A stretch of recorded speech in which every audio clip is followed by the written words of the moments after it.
一个摆在展馆里的精致人偶，除了美貌异。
晦暗，看不清神情。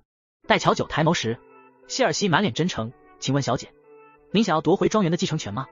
如今庄园的权柄在奥格斯格的手上，我可以带你去把它夺回来。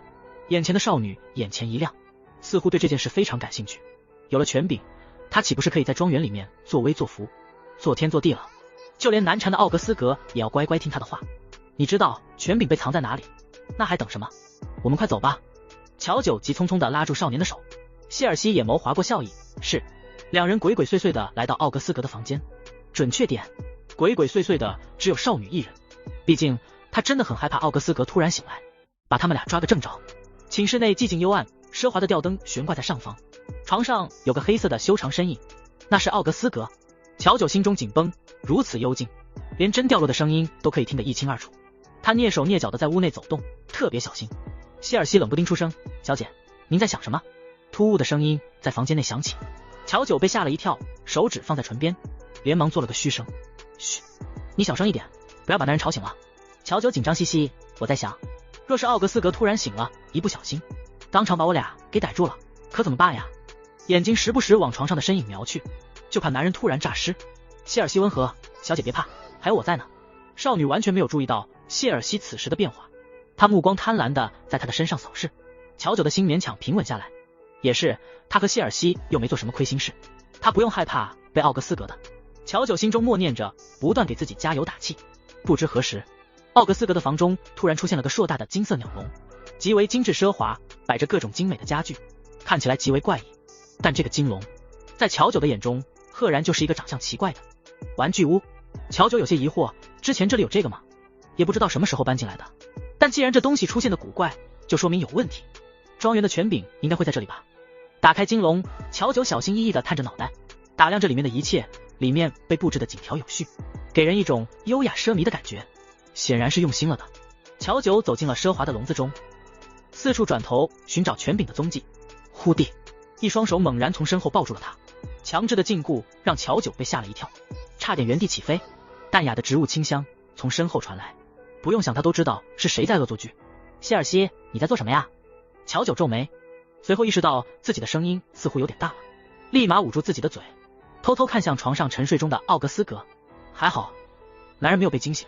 乔九肉眼可见的松了口气，他有些害怕。小姐，我想抱你，这一天我已经想了好久了。谢尔西悠悠的声音从身后传来，似乎有些委屈。乔九看不到身后，只能感受到他有些冰凉的体温。若视角正确，少女绝对能看到谢尔西此时的眼神非常恐怖，仿佛下一秒就要把他吃的连骨头都不剩，根本不是外表展现的温柔模样。那你先放开我，至少在这里我们不能这样。两人贴得这么近，乔九总感觉怪怪的，而且他现在非常心虚，他们现在这副模样，要是被奥格斯格看见，那就完蛋蛋了，有点可怕。听着少女好脾气的哄着，谢尔西抱得更紧了。为什么不可以？难道小姐是觉得我见不得人吗？还是说我只是个园丁，配不上小姐？少年的话语极为落寞，低垂眼睫，划过视线猩红的暗光，恐怖而又危险。乔九感到头大，索性转过头，用眼神暗示他，瞥了瞥床上，你难道没看到那边还躺着一个大活人吗？谢尔西目光闪了闪，表示他看不懂。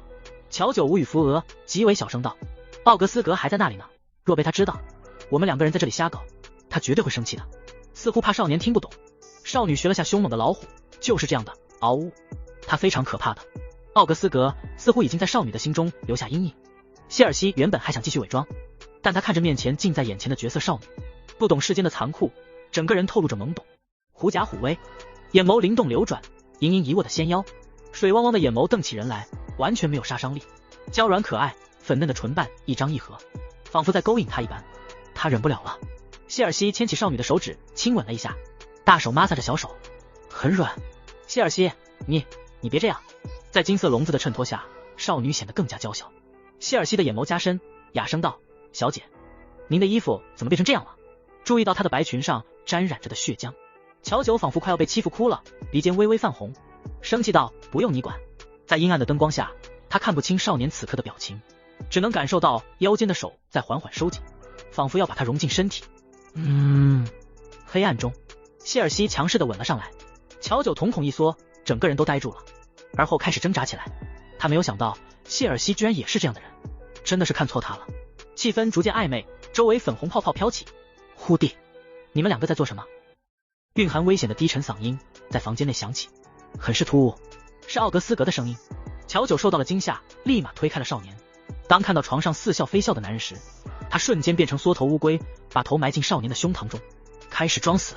床上身形修长的俊美男人缓缓坐起身，他的眼眸猩红，面上看不出喜怒，胸口的衣裳有些凌乱，敞开着，透着线条结实的胸膛，似笑非笑地看着他们，极为恐怖。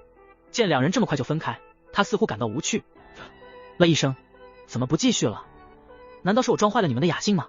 乔九浓密卷翘的睫毛不停地颤动，眼尾处染上绯色，白皙娇嫩的鹅蛋脸透露着害怕，仿佛就快要哭出来了。坏，怎么还是把他吵醒了？谢尔西将他保护在怀中，看向奥格斯格，有些冷意。你也够了吧，一直吓唬他做什么？看两人相拥，还真有点情侣的意思。奥格斯格嗤笑了一声，你不也是一样？这里装什么好人？听两人的语气，他们似乎是认识。乔九把脑袋探出来，小心翼翼问，你们是朋友？视线在奥格斯格和谢尔西的身上来回转移。不是，不是，双重否定。奥格斯格邪笑，怎么？难道你还指望他救你出去？奥格斯格刚想起身，就感受到了手上的禁锢，拉回感袭来。看着锁住他双手的铁链，奥格斯格笑了，笑得肆意而又病态。乔九更加紧张，揪住谢尔西衣服的手，抓得更紧了。他差点把这件事给忘了。现如今他想不死似乎都难了。你不会以为凭这种小东西就能管住我？男人手稍微用力，那铁链就跟开玩笑一样，直接崩碎，4分5裂。看着铁锁的惨状，少女纤薄的肩膀微微颤抖，咬紧下唇，好像提前看见自己的下场了。奥格斯格的压迫感实在是太强了。奥格斯格抬脚逐渐朝他逼近，还拿这种小东西绑我，宝贝儿，你真可爱。乔九默默咽了咽口水，有些心虚，我没有。早知道他就不作死了。他现在唯一能依靠的就是谢尔西了。乔九宛若一只迷途的纯真羔羊，被2只恶狼包围。乔九的手紧紧攥着谢尔西的衣裳，不敢松手。谢尔西，快救我！谢尔西对上少女期盼求救的目光，他眼眸暗光闪烁。谢尔西第一次拒绝了他的请求，不行哦，小姐，你还是乖乖待在这里吧。谢尔西温柔地说着，但他的动作却很利落，将少女锁在了笼子中，自己独自走了出来。乔九，若他这时候没意识到自己上当，那就真的是傻瓜了。原来这2个人是一伙的。你说什么庄园的权柄，其实都是骗我的。乔九气鼓鼓看着他，水汪汪的眼睛隐含怒火，肌肤透着水珊瑚般的绯色，声音娇软绵密，漂亮娇俏的脸蛋，表情灵动，勾人心魄而不自知。谢尔西眼眸加深，小姐生气起来的模样还真是好看呢，好想把她永远藏起来。她的表情控制得极好。谢尔西温柔一笑，也不全是，只要小姐愿意留在这里，愿意留在庄园，我们自然会把权柄还给您。他才不想留在这里呢。一直观望的系统听到这话，顿时汗毛竖起。留在庄园，他们难道已经知道小姐是假冒的了？不可能吧。剧情虽然变得很离谱，但并没有崩塌。乔九则什么都没察觉。乔九紧咬着下嘴唇，目光极为委屈，晶莹剔透的泪珠在眼眶中打转。你们一个两个的都是大骗子。随着时间推进，无论他怎么闹腾，两人丝毫没有动摇放他出来的迹象。无奈，乔九只得窝缩在笼子的角落，看起来可怜兮兮，两手环抱着膝盖，显得落寞。谢尔西推着餐车过来了，打开笼门，语气轻柔，好了，小姐您别生气了，该吃晚饭了。是啥晚饭？他可没有这种闲情雅致。乔九看准机会，在笼门被打开的一瞬间，立马缩小，以极快的速度冲了出去。死腿，快跑啊！见状，奥格斯格低眸，阵阵笑声从喉结溢出，半躺在沙发上，右手轻轻一挥，黑雾缓缓凝聚成一只大手，突如其来的黑手直接抓住小人偶的衣领，把他当场抓获。很快，乔九重新被黑手送回奥格斯格的怀抱中。乔九两手环胸，脸颊鼓起，背着身子，表示不想看到他。奥格斯格两指捏住人偶的下颚，强迫其看着他，跟他四目相对。乔九气得牙痒痒，若是眼神可以杀人，男人早就被他杀几百遍了。乔九看着被端到面前的饭菜，傲娇撇头，挥舞拳头，拿走，我才不吃呢！拦着他完成任务的坏蛋，他才不会吃他们的东西。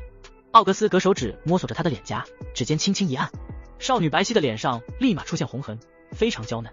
乔九，别碰我的脸！奥格斯格挑眉，脾气还挺大，怎么还想闹绝食？小人偶鼻腔放出一声，哼，颇为傲娇。没错，看着在奥格斯格怀中撒泼的小人偶，谢尔西突然想到了什么，转身去厨房操作了一下，随后端上来了新的菜品。没想到还真吸引了小人偶的目光，乔九偷偷的看了谢尔西一眼，似乎没想到他如此识趣。谢尔西尊敬道：“小姐，这些可以了吧？”乔九傲娇仰头，哼，勉勉强强吧。随后乔九也不客气，指着那碗写着“毒药”二字的大米饭，我要吃那个。一眼看去，桌子上的菜肴都被贴满了标签，都是毒药。谢尔西又恢复从前的样子，刚刚嗜血的模样消失。谢尔西温柔的拿起勺子给小人喂食，小姐，小心烫。奥格斯格轻笑，看着桌上的那些精美菜肴，眼底划过暗光，但他最后也没说什么。两人将小人偶喂饱，吃完一堆毒药，乔九心安理得的眯眼躺下，拍了拍自己圆滚滚的肚子。只见穿着华贵洛丽塔的精致古典人偶，大摇大摆的躺在男人的腿上，有些惬意。哥，好饱，好了，这下他应该很快就会毒发身亡了吧？系统，我们应该很快就能完成任务了。系统眼角一抽，算了，为了避免不伤害到宿主的积极性，他还是将错就错吧。宿主，我就知道你最厉害了。得了系统的夸奖，乔九突然感觉有点困了，打了个哈欠，这应该是毒发身亡的前兆吧。好困，要去睡觉。乔九刚想从奥格斯格的怀中跳下，就被他一把捞回。奥格斯格低眸看着怀中睡眼惺忪的小人儿，眼眸逐渐幽深，薄唇上扬，语气透露着危险而占有。你要去哪里？困意来袭，乔九揉了揉眼睛，软声音道：我想要去睡觉了，好困，难得如此乖巧，不哭也不闹。奥格斯格和谢尔西眼底波涛汹涌，奥格斯格喉结动了动，声音沙哑，好。最后男人把小人偶抱回床上，谢尔西紧随跟上。清晨，待乔九醒来后，他已经处在金色玩具屋的小床上了。也不知道昨夜那两个人发什么疯，明明他都要被困死了，却还要硬拉着他玩什么小游戏。乔九低眸一看，自己身上穿的还是奥格斯格的衬衫，男人衬衫很大，可以盖过他的膝盖，白皙嫩滑的小腿暴露在外，漂亮的脸蛋，浓密卷翘的睫毛，樱粉般的唇瓣，眼神单纯而又清澈，一举一动间仿佛能勾人心魄。腿上的一点青紫更添了几分娇媚诱人，勾人而不自知。乔九还是第一次穿这么大胆的衣服，从前只有穿过洛丽塔，穿衬衫的感觉还挺新奇的，很凉快，他很喜欢，就是有些疑惑，为什么我还没有死掉？真的是奇怪了，他昨晚明明吃了那么多的毒药，也可能药效还没发作。乔九安慰着自己，刚想偷偷溜出来玩，谢尔西的身影便出现在面前。乔九嘀咕了声，来这么快，你是鬼吗？谢尔西温柔一笑，小姐太抬举我了。熟练的打开笼门，把他抱入怀中，洗漱、穿戴、梳头，伺候的非常周到。乔九一开始还尝试挣扎过，但很快就躺平了。于是他就这样摆烂的度过了好几天。尽管这几天他一直在努力干饭，但就是没有中毒身亡的迹象，这才是真的见鬼了。乔九叹了口气，颇为纳闷。系统，我觉得我这副身体百毒不侵，怎么办？系统扶额，他实在看不下去了。宿主，那些不是毒药呀，是他们忽悠你的，他们是坏蛋，你不要相信他们的话。什么？乔九懵，他这几天这么努力的吃毒药，结果你告诉他这些毒药都是假的。奥格斯格和希尔西未免也太过分了，老虎不发威，真当他是小猫咪吗？乔九哒哒哒生气的来到镜子面前，看着镜子中的人，经过这几天的娇养，他面上的气色更好了，小脸白里透红，水汪汪的大眼睛看起来楚楚可怜，还有一些逐渐圆润的趋势。坏，他居然被当成猪养了，气都冷。乔九气鼓鼓燃烧起小火苗，原来他们不是真心的想要杀死我，害我白白浪费了这么多天的时间。没办法了，那就只能找机会跑出去了。乔九偷偷摸摸的看了眼四周，最近那两人好像很忙的样子，加上他躺平摆烂，所以两人对他的戒备很松。这2天他们经常不在房间内。乔九拿出万能钥匙，拿了把凳子，开始费力的尝试开锁。奢华精致的金笼中，娇小可爱的人儿正在尝试越狱。认真开锁的乔九听到咔嚓，成功了。于是乔九开心的推开门走了出来，一个黑色的高大阴影将他笼罩。乔九悠悠抬头，随后身子猛然一僵。男人穿着一袭黑色的贵族服饰，面容俊美，鼻梁高挺透着病态，似笑非笑的看着他，气质邪魅。男人也不知道站在这里看着他捣鼓多久了。乔九默默咽了咽口水，后退了几步，脸上扬起心虚的笑容。嗨，奥格斯格，你好呀。奥格斯格似笑非笑的看着他，宝贝儿，你这是想要去哪呢？啊，乔九无辜的眨眨眼，我只是简单的想出来看个风景。那现在看完了吗？看完了，我正准备回去了。乔九把2只手放在身后，想要悄咪咪后退回到金笼，男人却没有放过他的意思，伸出了手，身后藏着什么？拿出来我看看。乔九如拨浪鼓般摇头，语气紧张。没有，我绝对没有藏东西，这可是他的万能钥匙，这要是被没收了，他真会哭死。看着他这副不打自招的模样，奥格斯格笑了，宝贝儿，难道以前从来没有人告诉过你，说谎鼻子是会变长的吗？什么？居然还有这种事吗？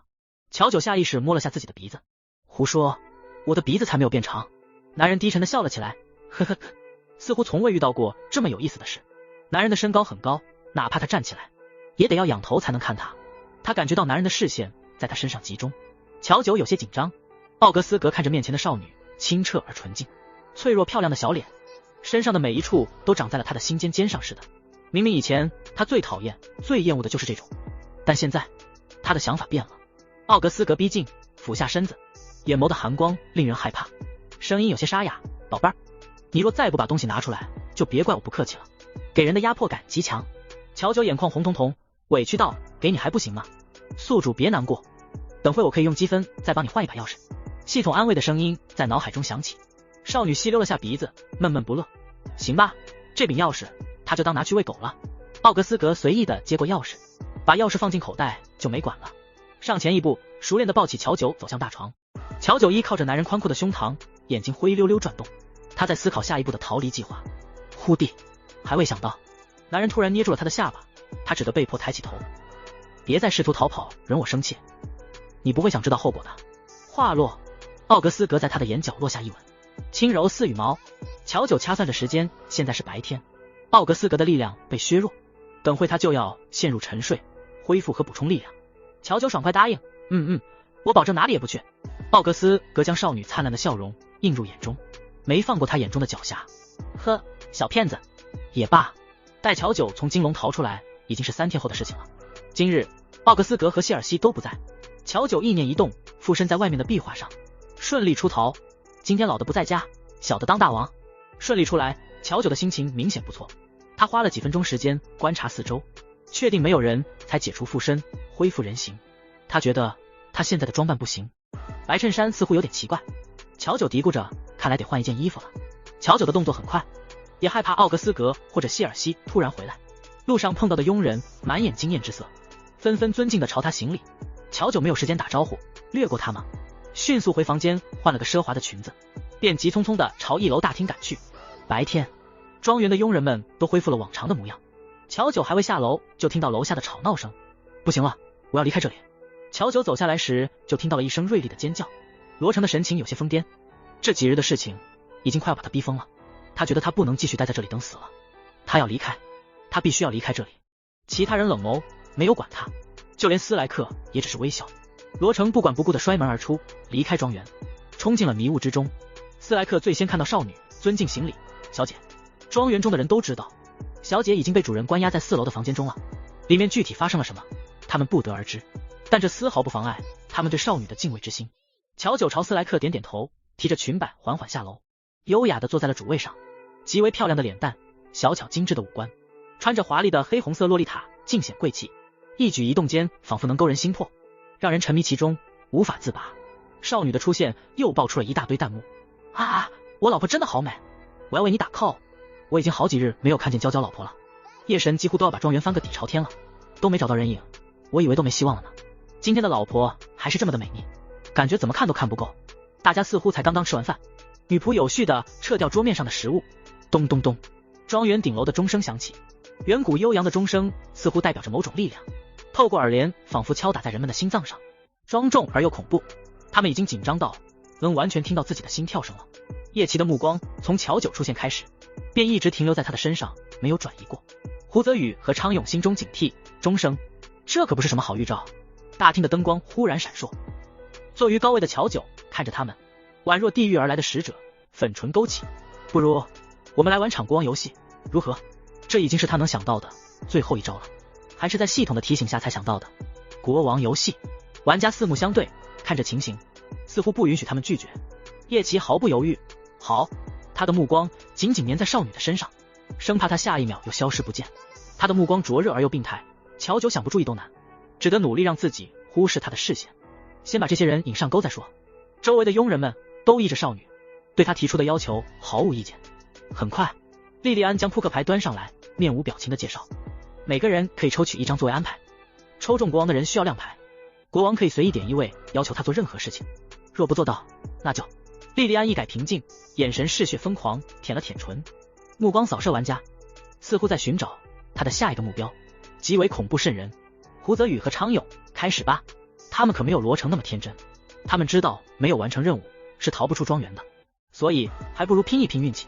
站在乔九身侧的斯莱克负责发牌，加上乔九，一共有4人，也就是说发的数字是14，再加上一张国王牌。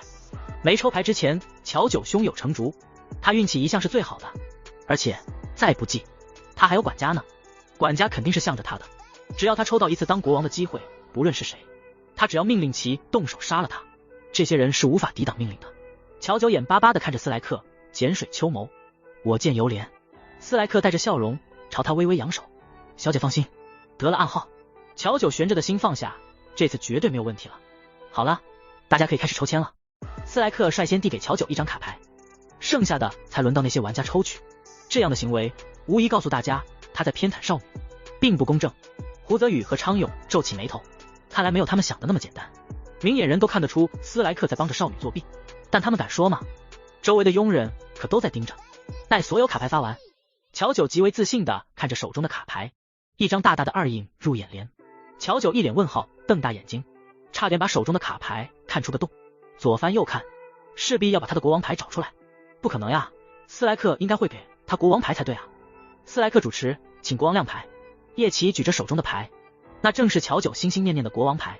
乔九脸颊鼓起，宛若一只生气的小奶猫，愤愤地盯着他，绞尽脑汁他也想不到国王牌会在叶奇的手上，他究竟是怎么做到的？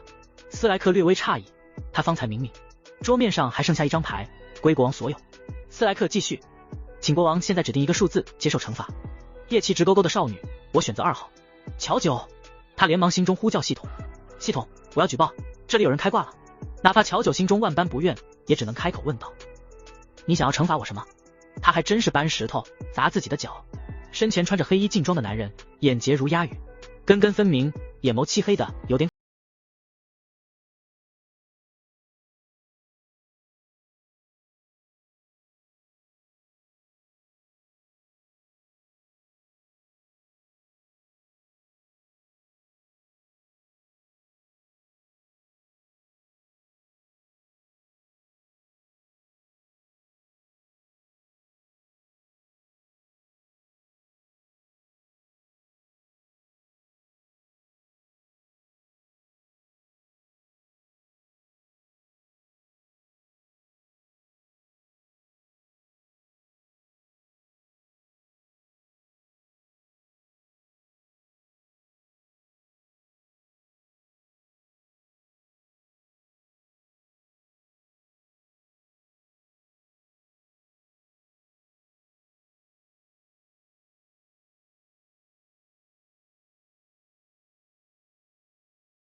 受红月的影响，全部狂化，面容恐怖，咧开嘴笑着，把他们全部包围了起来。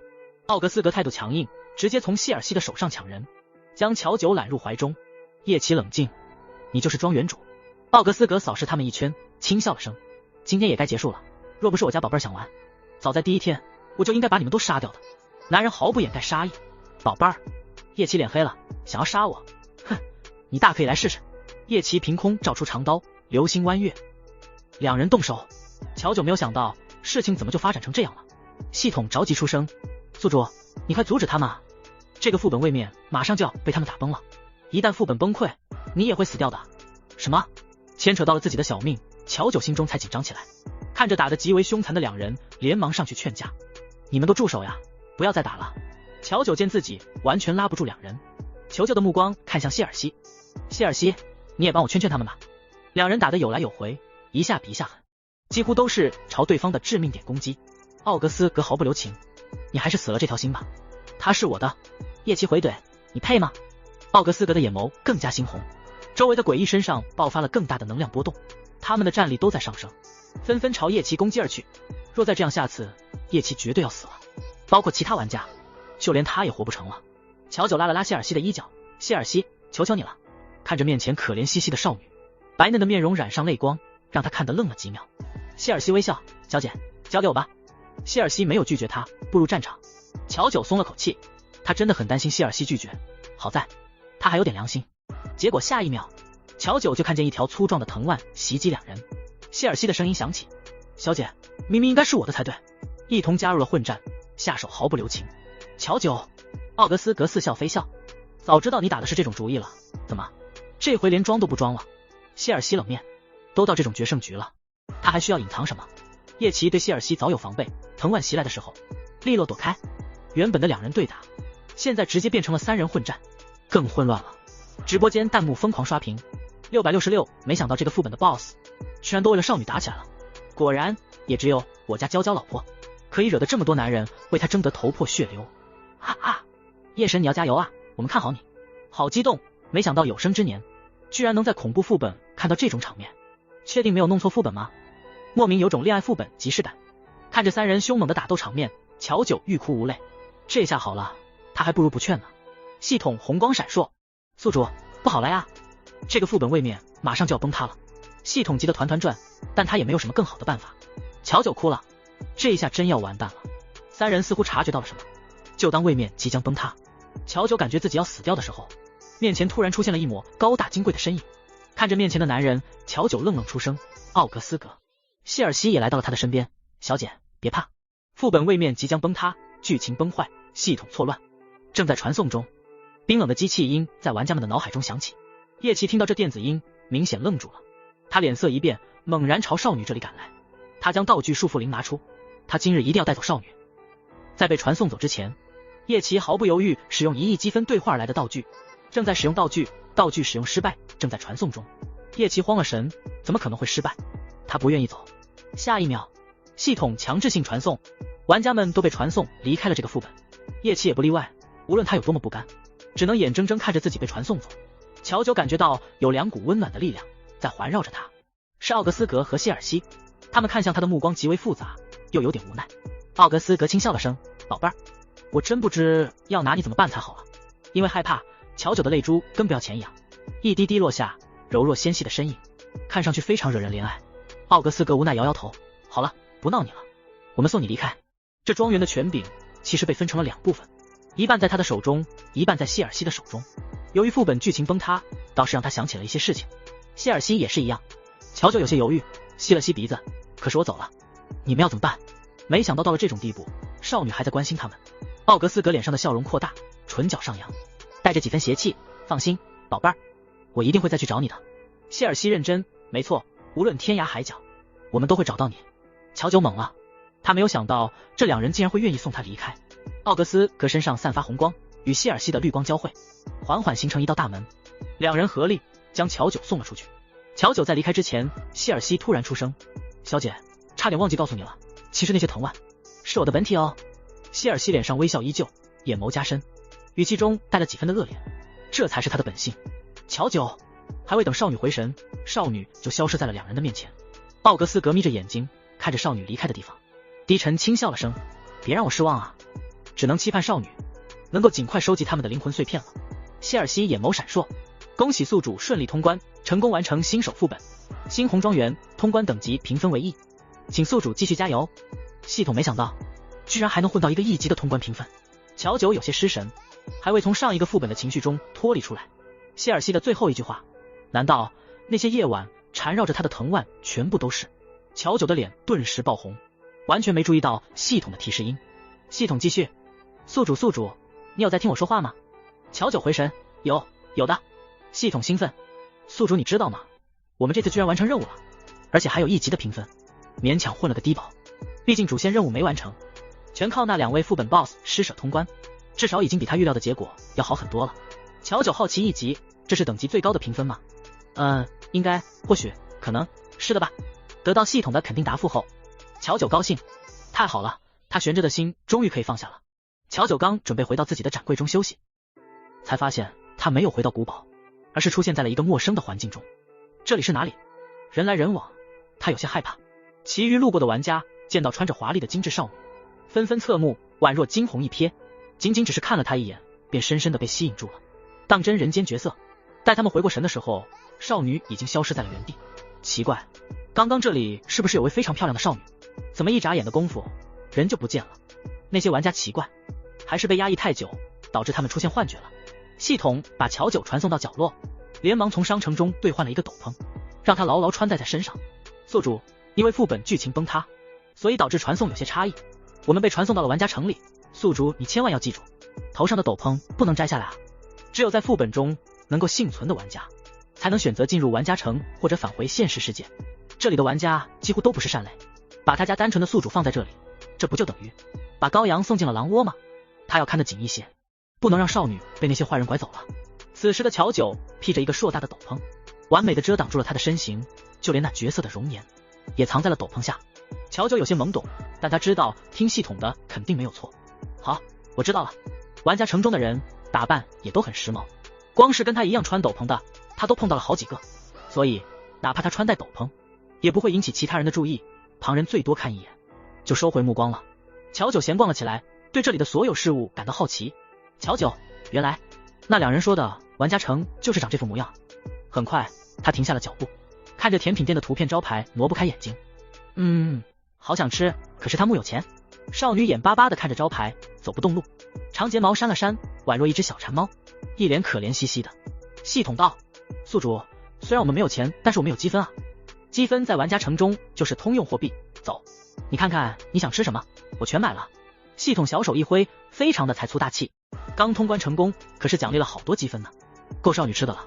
哇，系统你也太好了吧。得了系统的首肯，乔九蹦蹦跳跳的进入甜品店，将那些想吃的甜点通通点了一遍，而后就乖巧的坐在椅子上，吃着手中的慕斯冰淇淋。他满足的眯起眼睛，真好吃。突然一道身影挡在了他的面前，他整个人被阴影覆盖。乔九抬头看着站在他面前的高大陌生男人，礼貌道，请问你有什么事情吗？男人听到少女的声音后明显一愣，早在少女刚进来的时候他就一直在注意她了，他注意到了她的手非常的纤细漂亮，绝对是位非常漂亮的美人，否则也不至于用斗篷遮面。苏琪妍拉开凳子坐下，你好，我叫苏琪妍，刚刚我就注意到了你了，你是一个人来到这里吗？我想和你交个朋友。少女没有反应，倒是系统心中警铃作响，宿主，这人估计不是什么好人，我们不跟他交朋友。哼，又是冲着他家宿主来的，见鬼的交朋友。苏琪妍一脸自信，露出自以为最迷人的笑容。殊不知乔九摇了摇头，我不跟你交朋友。苏琪妍没想到自己会被拒绝，为什么？乔九认真，因为你不是好人。苏琪妍错愕，什么？似乎没料到少女会说得如此直接。噗哈哈哈哈！一道肆意的笑声从身旁响起，乔九转头发现是一个身形更加高大的男生，红色的头发非常耀眼，引人注目，整个人透着放荡不羁，碎发更显肆意。男人的脸庞俊美，身材高大，肩膀宽阔，棱角分明，整个人散发着极强的压迫感。跟男人一比，乔九就好像是一只小鹌鹑，他的身高很高，估计有1.9米多。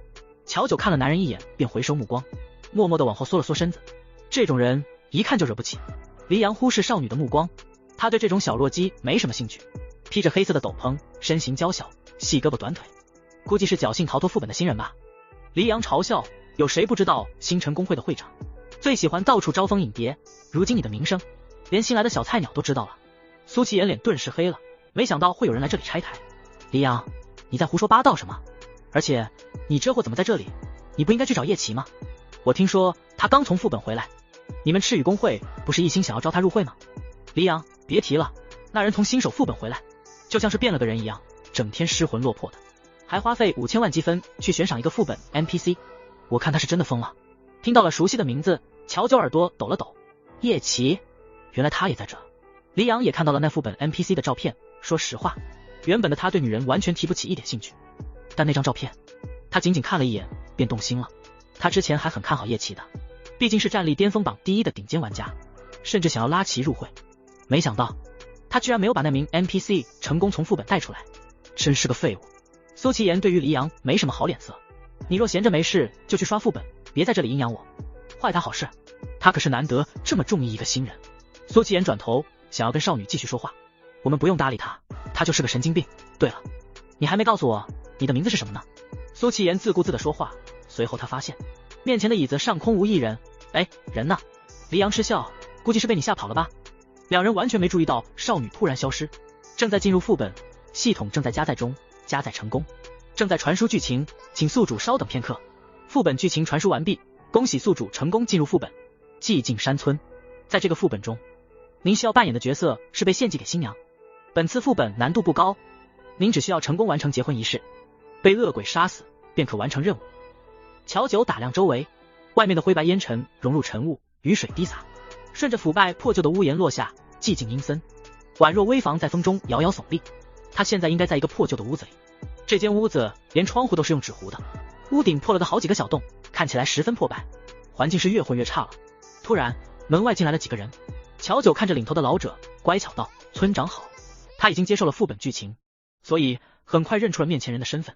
村长和身后的几名老人皆被屋中少女的容貌惊艳，哪怕屋中烛光幽暗，也掩盖不住少女出色的面容，水汪汪的大眼睛，精致小巧的脸庞，眼眸亮得宛若藏着星辰，举手投足间散发着动人心魄的美丽。村长脸上带着慈祥的笑容，最近感觉怎么样？上次我跟你说的事情，你考虑清楚了吗？乔九眼眸闪了闪，关于让她嫁给一个素未谋面的男人的事情，他迟迟没有回应。村长和其他几位老人的面容逐渐扭曲了起来，身上咔咔作响，眼神极为空灵又恐怖。乔九收敛神色，露出小心翼翼的表情，问道：可是我从来没有见过他，村长你突然说让我嫁给他，他的脸颊染上红晕，低垂着脑袋，似乎有点羞涩。听乔九没有反对，村长脸上的乌云散去，满脸笑容：那孩子啊，从小也是在我们村，我从小看着他长大的，人品非常不错，村长爷爷不会骗你的，你就放100个心吧。其余来的老者也纷纷劝着：是啊，我们不会害你的，若不是你也是我们从小看着长大的，这件好事也不会落在你的身上。况且你从小在我们村子里长大，若不是村长把你带回来，估计你早就饿死山头了。如今你也应该听村长的话，好好孝敬他才对。这话少女似乎听进去了，她开口道：好，我嫁。好，真是个好孩子，我们村子果然没有白养你。村长异常激动，包括他身后的其他老人也是一样。很快有2个年长的婆婆走了进来，村长他们走了出去。乔九姑娘，让我们帮你梳妆吧。乔九疑惑：这么快吗？一位头戴黄花的婆婆笑了笑：是啊，按照规矩得从现在就开始准备了。2位婆婆手脚麻利，开始给少女梳头打扮，最后拿出了一件老旧的红嫁衣。姑娘，你先换上吧。乔九低垂着脑袋，一声不吭换上嫁衣，乖巧地坐在陈旧的梳妆柜前，让婆婆帮她盘发。2位婆婆看着镜子中的娇嫩美人，脸上都出现了一抹惋惜。明媚娇柔的少女此时穿着红嫁衣，更衬得身上的肌肤冷白，盈盈一握的纤腰，薄银色的嘴唇，让人不自觉地深陷其中。世界上竟然有这般的绝色美人！2位婆婆心中不由感叹，但事已至此，她们也无任何办法，最终把红盖头盖在了少女的头上。其中一位婆婆道：好了，姑娘你要记住，在出嫁之前绝对不可以掀起盖头，这是大不敬之罪。乔九微微点头：陈婆婆，我记住了。陈婆婆和刘婆婆对视了一眼，看着坐在床头的娇小身影，他们微张开口，还想说些什么，但最终还是什么也没说。唉，他们离开了。门外2位婆婆出来，村长立马上前：怎么样，她有闹吗？陈婆婆摇头：没有，看来她是真的死心了，不哭也不闹。那就好。村长松了口气，转头交代他人，好了，现在大家伙都去准备下，好好布置布置村落，这可是难得的一件喜事啊。放心吧，村长，我们一定把这件事办得妥妥的。村长点头，新娘已经选定好了，接下来他只需要……众人浩浩荡荡离去。屋内，乔九感到外面有2人在守门，似乎是不放心他，特意派人看守。哐当，门把手似乎还上了铁锁，看来是真的很害怕他逃跑。逃跑的心思暂时没有，他现在只感觉肚子有点饿了。乔九试探性的出声，请问有人吗？我肚子有点饿了，可以送点饭进来吗？总不可能连饭都不送吧。外面看守的2人听到少女娇软的声音，连忙回复，稍等，我们马上叫人送饭过来。他们对少女都不陌生，因少女的绝色面容，村长从小就把她养在这间屋子中，几乎从不让她外出。但口口相传，村子中的其他人都知道村中有这样一位美丽的少女存在。没等几分钟，一个看守的年轻人带着食盒走了进来，他的眼神根本不敢乱看。乔九听着声音，谢谢你，说话声轻柔婉转，带着丝丝娇媚。年轻人顿时脸红，不用跟我客气。他甚至不敢抬头去看床边的那抹红色身影，隔着一层红盖头，听到少女宛若铃铛清脆悦耳的轻笑声，年轻人更加紧张了。乔九吃完糕点，好了，你把这些拿下去吧。好的。年轻人离开，现在屋中只剩下乔九一人，外面2人交谈的声音他能清楚听见。可惜了，这么好看的姑娘居然要便宜呢，不提也罢，哎，真的是可惜了。也不知道村长是怎么想的。没有办法，你难道忘记那日祭司是怎么说的了吗？我知道，但我就是有些不忍。哼，得了吧，你还不是看人家长得好看，之前那些少女我可没见你说过不忍心。乔九闲着无聊，他现在只需坐在床头，等待5日就能去赴死了。门外的2人又闲聊了会，随后就没有声音了。好无聊呀。乔九坐了不过半个时辰，就有点坐不住了，开始乱动起来。系统，他们不会真的要我在这里坐上那么多天吧？这么丧心病狂的吗？系统想了个好办法，宿主，或者你先躺下来休息，这里由我来看着，只要有人靠近，我就会叫你起床。乔九眼前一亮，觉得这个办法太好了。系统，那就拜托你了。于是没心没肺的小人偶心安理得地躺在床上，闭目睡觉，丝毫不在意外界发生了什么。待乔九被系统喊醒的时候，外面已经有人要进来了。系统连忙，宿主，快醒醒，外面有人要进来了。乔九迷迷糊糊地从床上爬起，乖乖坐在了床头。刘婆婆和陈婆婆进来，看到床上的那抹身影，眼中划过惋惜。随后他们进来收拾房间，很快房间被打扮得喜气洋洋，但都是红纸或者红绳编制的。悬挂在房间内的结婚装饰显得有些诡异沉重，红绳和那些铃铛被风吹动作响，清脆悦耳的声音在寂静的屋子中显得突兀又恐怖。他似乎还听到了抬轿子的动静。刘婆婆，姑娘请上轿。在2人注视的目光下，少女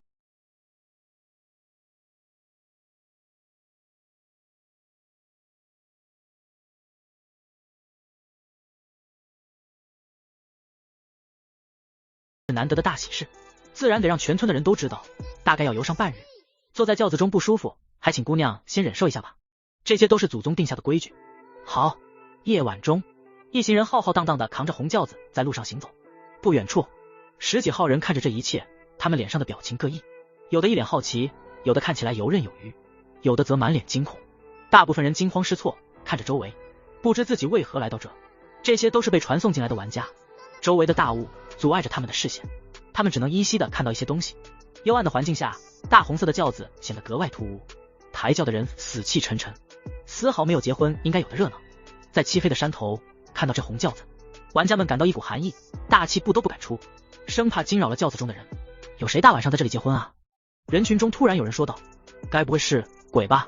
有人害怕道。此话一出，宛若在人群中丢了颗炸弹，掀起惊涛骇浪，很多人纷纷吵吵闹着想要回去。黎阳也看到了那个红轿子，但他仅看了一眼便收回了视线。他上一秒还在跟苏其言对峙，没想到下一秒就被传送到了这个副本。初级副本还真是有够无聊的，简直在浪费他的时间。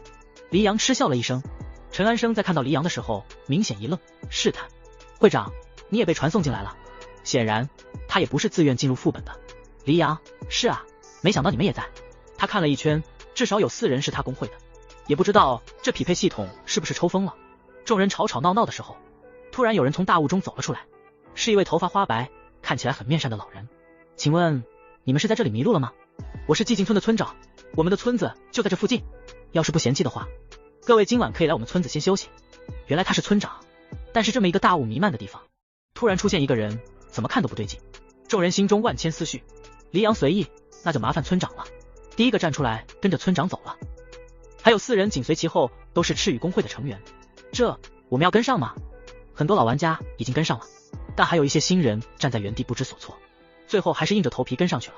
因为刚刚就有个新人冲进了迷雾，在他们的眼皮底下，那人的身体瞬间被不知名的力量瓦解，在他们的心中留下了深深的阴影。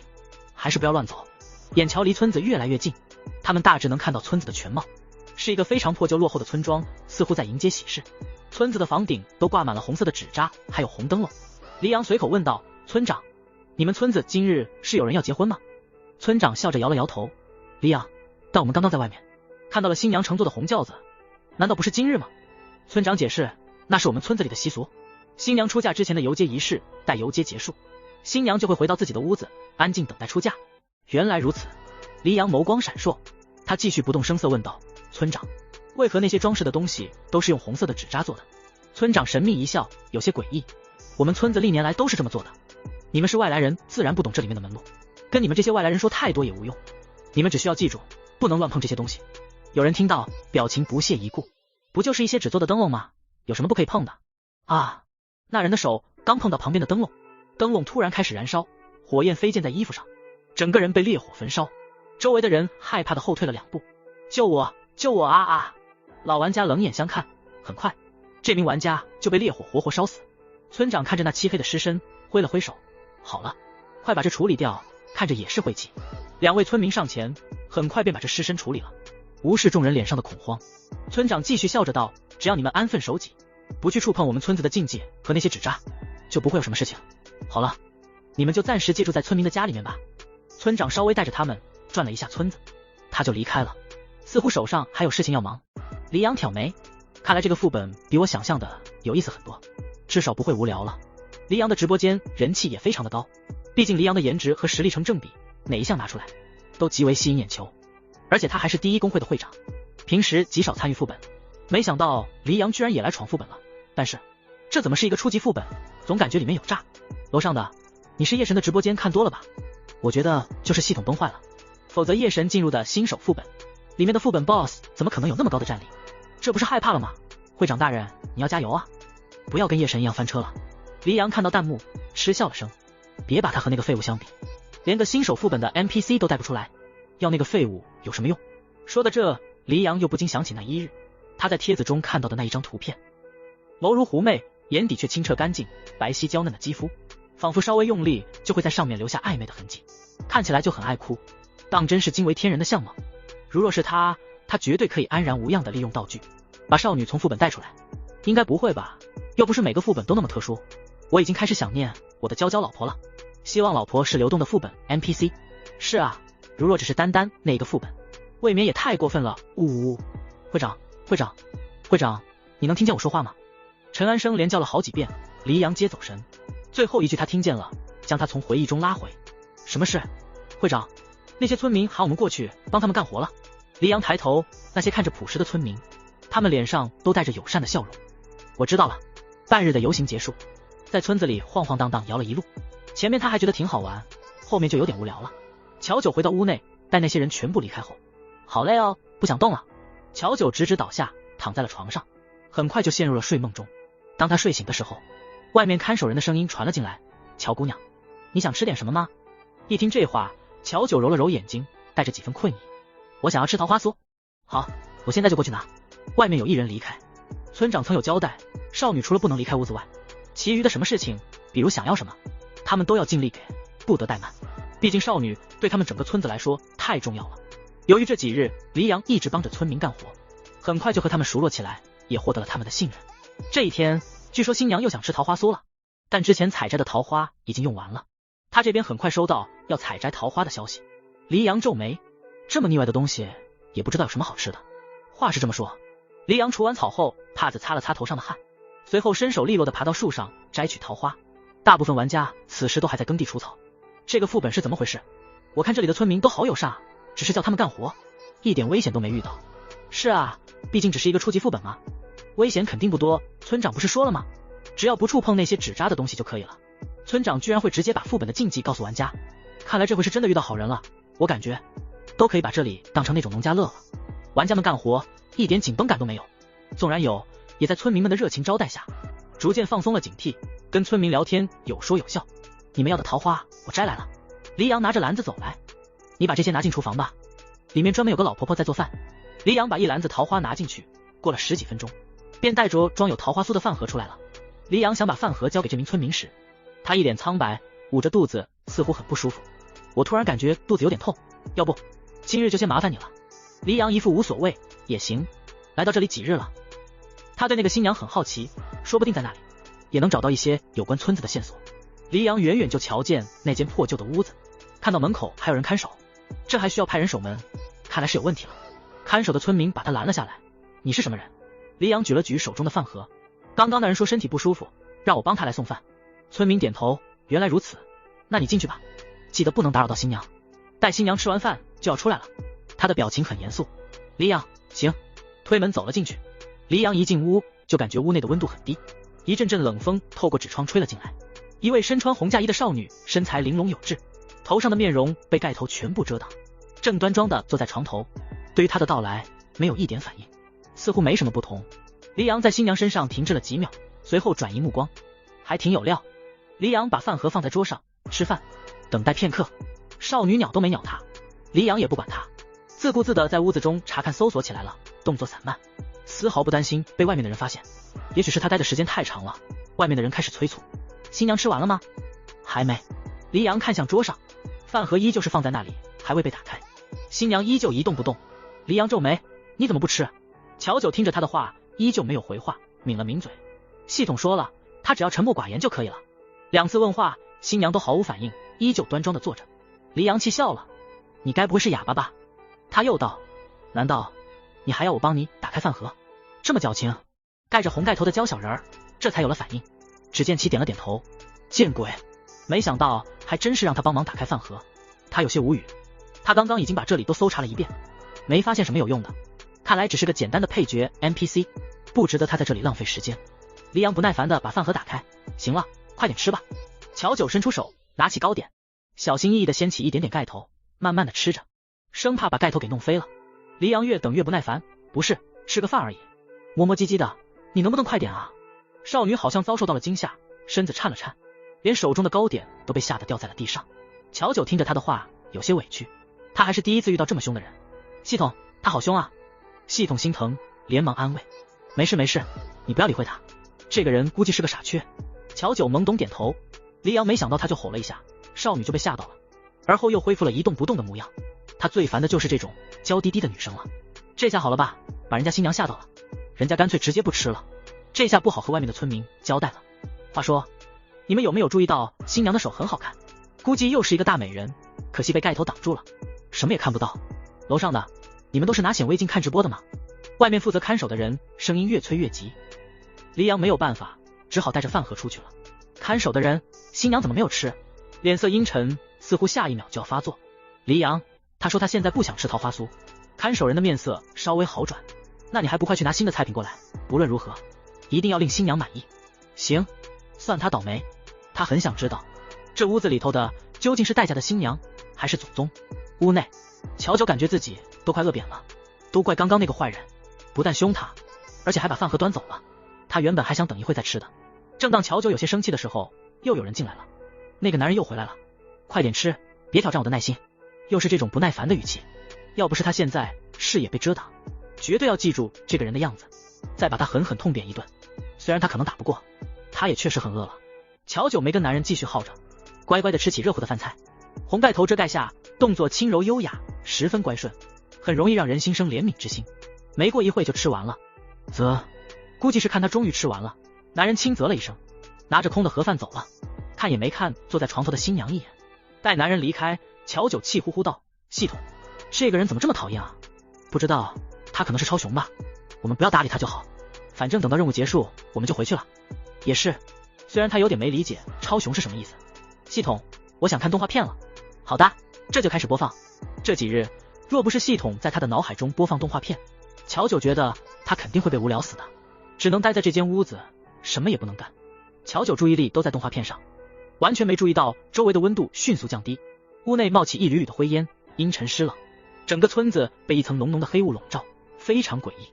玩家们都回到了暂住的村民家里，没有一人敢逗留在外，就连外面看守的人不知道什么时候也离开了。你在干什么？突然一道声音在耳廓响起，男人似乎轻笑了声，在空荡的破旧屋子中回荡。我在看电视呀。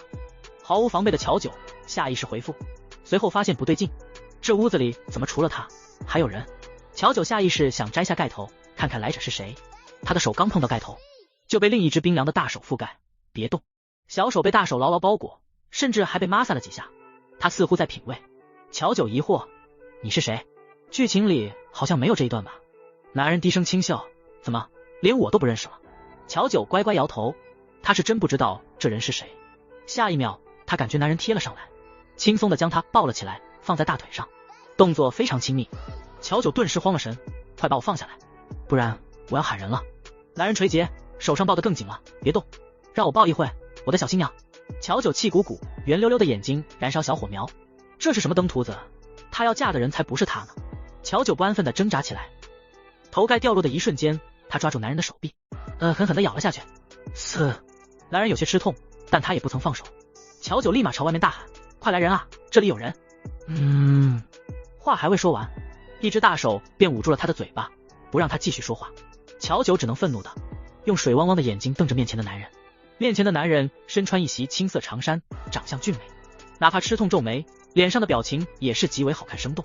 身姿修长挺拔，泼墨般的长发垂至腰间，如流云泻地，含笑上挑的桃花眼，深深吸引着他的视线，视野得到了极大的满足。陌上人如玉，公子世无双。乔九莫名有些看呆了。陆丰毅看着面前傻愣住的少女，笑了笑，还满意你所看到的吗？乔九认真的点头，没想到这登徒子长得还挺好看的。陆丰毅的目光停留在少女绝色的容颜上，娇嫩欲滴在红嫁衣的衬托下，她的皮肤显得更加冷白，因刚刚的挣扎，衣服有些凌乱下滑，露出大面积的精致锁骨。陆丰毅的喉结滚动，没想到那些渔民还真是给他了个巨大的惊喜。乔九质问，你为什么要偷偷进我的房间？陆丰毅，我不是说了吗？我来看我的小新娘。眼神直勾勾地盯着他，意图明显。乔九皱眉，那你应该是找错人了，我要嫁的人可是一位秀才，叫陆丰毅，才不是你这样的登徒子呢。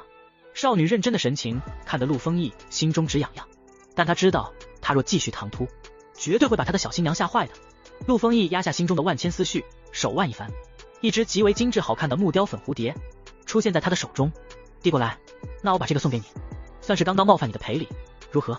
乔九眼睛都亮了，是小蝴蝶，做工很精致，看来男人是真诚的跟他道歉。乔九颇为傲娇的看了他一眼，小蝴蝶好漂亮，而且看他的样子确实很真诚，那他应该是好人吧？行吧，看在你认真跟我赔礼的份上，我就不追究了。陆丰毅脸上带笑，那就多谢了，只不过我刚刚忘记说了，容我自我介绍一下，我叫陆丰毅，如果没有搞错的话，我应该就是你口中所说的那位秀才，同时也是你的夫君。什么？乔九的反应很大，他第一反应是这人是不是在诓他？乔九呆愣地眨了眨眼睛，小脑袋瓜在急速转动，似乎在思考他话语中的真实性。只见男人手腕一翻，手中出现了一个刻有他名字的玉佩，你看看。乔九接过玉佩，手指摸索着上面的凹槽，有些年代了，年龄、相貌、名字似乎都对上了。乔九意识到男人可能没有说谎。乔九肉眼可见的紧张起来，他还是第一次见到自己的结婚对象，他没有什么经验。于是乔九两只手捂住了脸，宛若一只含羞草，闷闷道，你怎么来了也不说一声，我还没有准备好。前几日刘婆婆给她化的妆容老惨白了，后面被她给卸掉了。小人偶也知道结婚时新娘都需要化妆的，否则好像有点不太礼貌。乔九内心纠结的时候，突然下巴被男人指尖捏住，温柔抬起，他对上一双认真满含笑意的眼眸，只听他道，我的小新娘永远都是最好看的，在我眼前你不必拘束什么。话落，男人落下一吻，动作和语气都极为温柔，仿佛面前的少女是他的心中珍宝，生怕一不小心把他磕坏碰坏了。唇上的柔软触感令乔九瞳孔微微失焦，随后乔九回过神来，连忙推开面前的人，脸颊染上几分红晕，小声道，在没有正式成亲之前，我们是不可以这个样子的。乔九没有想到他的未婚夫会主动来找他，系统萌萌点头，对，宿主就是这样。陆一峰顺势牵起他的手，摸索着他的指尖，又没忍住低头亲了亲。乔九的脑袋垂得更低了，耳尖泛红。陆一峰温和一笑，宛若诱拐小白兔的大灰狼，在少女耳边附耳，不可以什么样子。陆一峰按耐不住，情不自禁的又亲了亲少女的唇角。乔九眼眸染上雾气，你要是再这样我就生气了。他本就生得好看，浓密的睫毛颤动，像是受到了天大的委屈似的，奶凶的瞪着他。陆一峰宠溺，好好。陆一峰身上似乎带了很多稀奇古怪的东西，很快就又把少女哄好了。陆一峰看向窗外，凌晨，马上天就要亮了。陆一峰温和，我下次再来看你，再见，我弟小新娘。乔九还沉迷在那些精美的木工玩具，听到男人的话，刚抬头，男人已经消失了。乔九嘀咕，还真是个怪人，但他的心中还是很期待陆一峰下次再来找他玩。他才不会说他是被那些稀奇古怪的玩具给收买了。系统，我刚刚没有崩人设吧？他感觉他表现的已经足够谨慎小心了。当然没有，宿主你做的非常好。我们在这个副本要扮演的就是这种柔弱谨慎的性格。系统毫不吝啬的夸赞着。陆一峰离开，乔九被他缠了一夜，现在感觉好累，所以回床上睡觉了。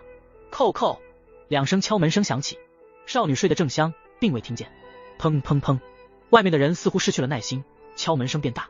系统暗道不好，连忙道：宿主快醒醒，似乎又有人来了。乔九刚睡醒，就听见外面的人似乎被呵斥了，隐约的声音传来：你在做什么？你怎么可以这么用力的敲门？万一惊扰了新娘该怎么办？行，那我下次注意。声音慵懒散漫，乔九一下子就认出这人是谁了，昨天那个来送饭的讨厌男。在黎阳之前，乔九已经把衣服和盖头都整理好了，端坐在床，毫无破绽。黎阳还是那副拽拽模样，他也没有想到他今日还会被安排来给新娘送饭，看来这些村民对他很放心。黎阳把饭盒放在桌上，毫不客气：喂，该吃饭了，我知道你能听得见。乔九不想搭理他，看着坐在床头身穿红嫁衣的少女，黎阳暗骂了声：真的是见鬼了。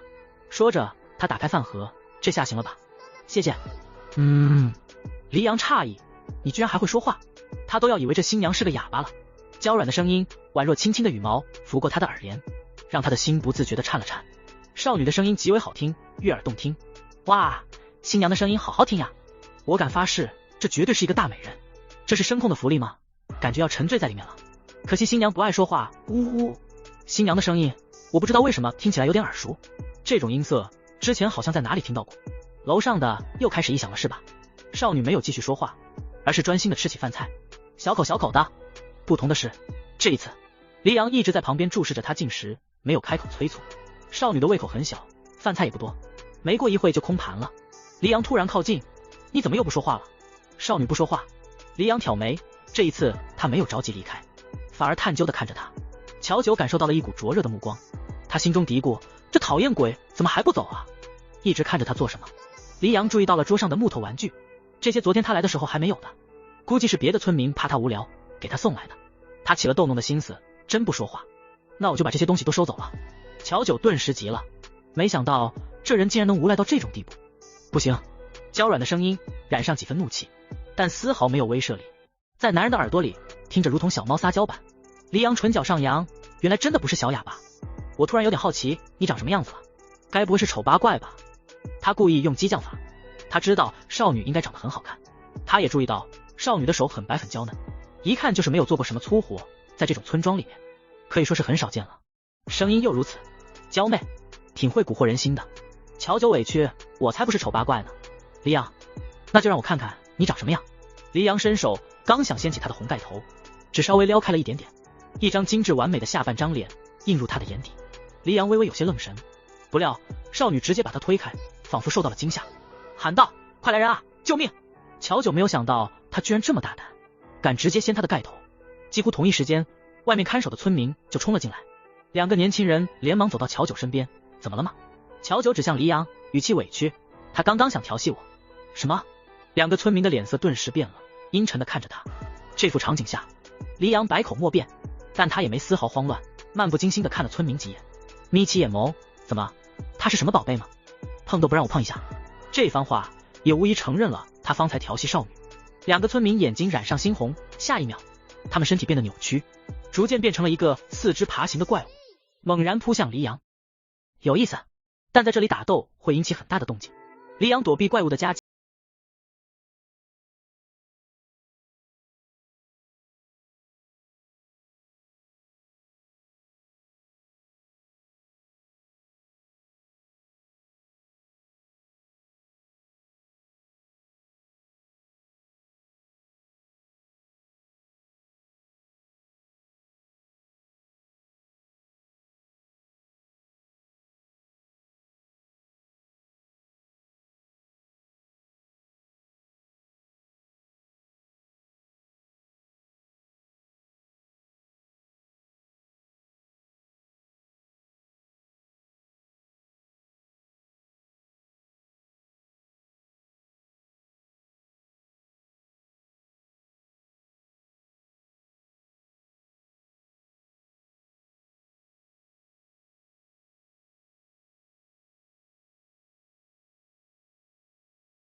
糟糕，忘记变回来了。慌乱的乔九连忙变回少女模样，身上依旧穿着那一件红嫁衣。乔九略带威胁地看向男人，你不能把这件事告诉其他人，不然我就会揍扁你的。越说声音越小，似乎没有什么底气。乔九说完，巧摸摸抬头看了眼男人的神色，他似乎没有生气。陆子锦脸上笑容加深，好，为什么我感觉你和昨晚不一样了？乔九看着男人，总感觉有哪里不对，但他又说不上来。陆子锦带着几分恶劣，缓缓朝少女走去，微微俯身，极为强大的压迫感。哪里不一样？或者你摸摸。下一秒，少女的手抚摸上了他的脸。陆子锦眼眸幽暗，紧紧盯着少女。他没想到，他不过随口一说，他还真摸上了。如何？男人低沉磁性的嗓音响起，听不出喜怒。乔九认真的摸着他的脸，好像跟昨晚长得一模一样呀。乔九歪头，那可能是我搞错了吧。乔九刚想收回手，手腕猛然被人扣住。陆子锦嘴角微扬，语气强势，摸好了吧？现在该轮到我了。乔九愣了，什么？他愣神，一个天旋地转，他直接被男人压制在了床上。乔九顿时慌了，用力推搡着男人的肩膀，但丝毫没有作用。陆子锦俯下身子，靠近少女的耳帘，低沉笑道，怎么，你这是在欲擒故纵吗？乔九，我没有。他也不知道男人今天是怎么了，明明昨天还好好的，今天突然变成这样了。他都怀疑他是不是受到什么刺激了，还是说生病了。少女伸手把手放在男人的额头上，好像也没有发烧啊。陆子锦把少女的手拿下，拿在手中摸索把玩着，很软很细，难怪昨夜哥哥会来偷看他。他觉得有些好笑，你以为我病了？乔九纯真，难道不是吗？陆子锦突然低头轻笑，肩膀明显颤抖了几下。他在隐忍，他还是第一次见到如此纯真的人，还真是可爱呢。这么漂亮的脸蛋，宛若翡翠般透亮的眼睛，哭起来一定更好看。乔九眼前被黑影遮挡，男人直接吻了上来，强势凶猛，没有给他一点喘息的机会。乔九生气了，狠狠地咬下。男人似乎察觉到了，当即撤出，结束了这次的暧昧。两人都微微喘气，陆子锦幽侠的眼眸紧盯着他，眸色变得幽暗危险，亲一口也不让，这么小气，似乎想要把他拆入腹中。少女没注意到男人危险的目光，乔九只感觉到他现在的嘴巴好痛。明明昨天还好好的，今天怎么突然这样？越想他越觉得委屈。乔九眼角泛红，楚楚可怜，你到底要干嘛？陆一峰，你若是再这样，我就不要嫁给你了。他脸上的泪珠就跟不要钱一样。陆子锦也没想到少女居然这么容易就哭了，跟他想象中的一样，比以往更漂亮了，好像受到委屈的小兽，水汪汪的清澈绿眸染上几分愤怒，正在努力瞪着他。男人喉结滚动，声音有些沙哑，把少女抱入怀中，对不起，是我的错，但他下次还敢。乔九声音闷闷，我不原谅你。随后把脑袋埋进男人的胸膛，不论男人说什么，他都不抬头。陆子锦注意到了桌上的木工蝴蝶，他挑了下眉，眯起眼眸，没想到他哥还有这样的闲情雅致。陆子锦环住少女腰身的手抱得更紧了一些，别生气，我明天也给你带很多好玩的东西过来，好吗？少女的声音还是闷闷，真的吗？陆子锦勾唇，当然，他哥能给，他也都能给。不过，若是他明天想来，那他确实得想想法子。乔九这才缓缓抬头，他现在的视角只能看见男人完美的下颌线。陆子锦牵起他的小手，放在唇边亲了亲，眼眸充满了极为浓烈的占有欲。乔九弱，我不喜欢这个样子，而且你和我还不是正式的夫妻，不可以的。少女懵懂天真的模样，令陆子锦看得气血翻腾，声音更加的沙哑低沉。马上就是了。陆子锦第一次感到嫉妒，他原本只是好奇他的嫂子会是什么样的人，没想到他哥居然吃得这么好，他觉得他也应该要争取了。他不想把少女让给哥哥。男人眼眸幽深，陆子锦的手指修长，骨节分明，但此刻正在摸索玩弄着另一只白皙的小手，好像怎么摆弄都玩不够。乔九想收回手，但男人的收紧很大，好像知道了他的意图，直接跟他十指相扣，将他牢牢扣在手心。两人身体紧贴，乔九只能听见自己心脏砰砰的声音。突然，男人开口了，等我会来娶你，语气透露着极致的病态和占有。好，我等你。得到少女的答复，陆子锦脸上展露笑容，最后在少女的唇上落下一吻，宛若盖章。那就说好了。而后，陆子锦的身影缓缓变得模糊，伴随缕缕黑烟，消失在了他的面前。随着男人的离开，强烈的压迫感也随之消失。乔九第一次得到男人的回应，心中有些雀跃。系统，你听到了吗？他说他马上就要来娶我了。乔九有些激动，待结婚仪式完成，他就可以顺利死翘翘了。哦耶！没想到这一次竟然可以进行的这么顺利。系统也觉得这一次顺利的离谱。是啊，宿主我们可以提前开香槟庆祝了。乔九激动地睁着眼睛，直至天亮。公鸡打鸣，外面传来匆忙的躁动声。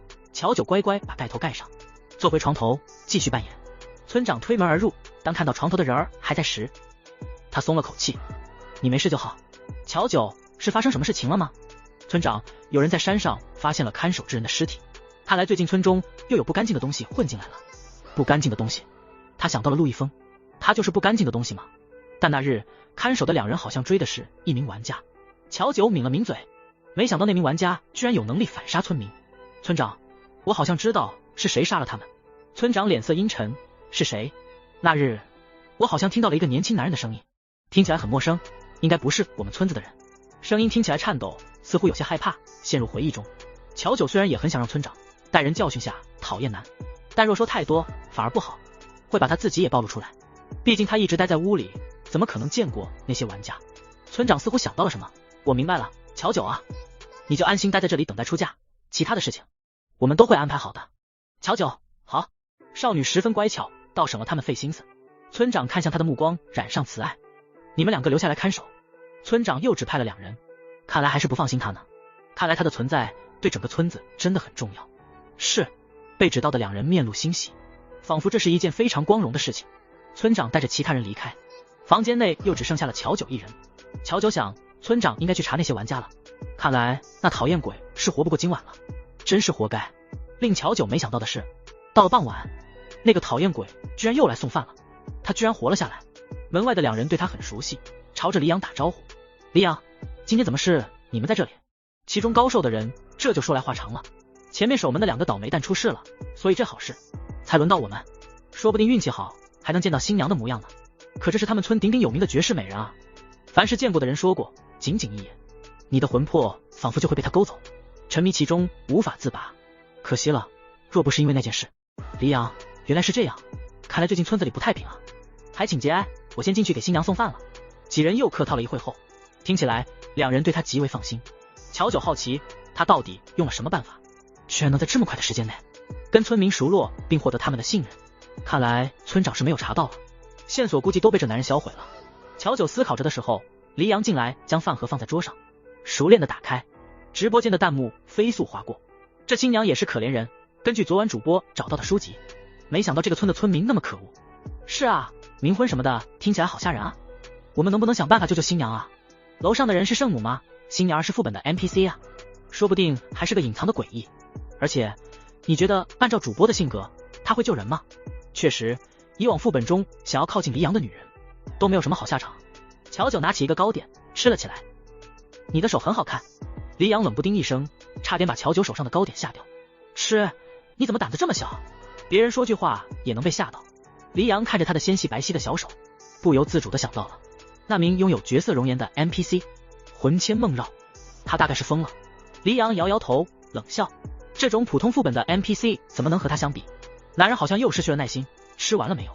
乔九，马上，拜托你不要再催我了。乔九愤恨地咬了一口手上的糕点，好像他吃的不是糕点，而是男人的骨肉一般。催，有毛好催的？他是赶着要去投胎吗？黎阳愣神，少女的声音宛若撒娇，他心中刚抚平下去的躁动又涌了上来。被迷惑了一瞬间，黎阳瞬间回神，看向床边穿着红嫁衣的娇小身影，多了几分警惕。那股声音带着魅惑，仿佛能勾人心神，就连他都有点受不住。难不成他是一只诡异？若不然怎么解释他声音蕴含的魔力？黎阳，别妄想勾引我。乔九，你是不是有毛病？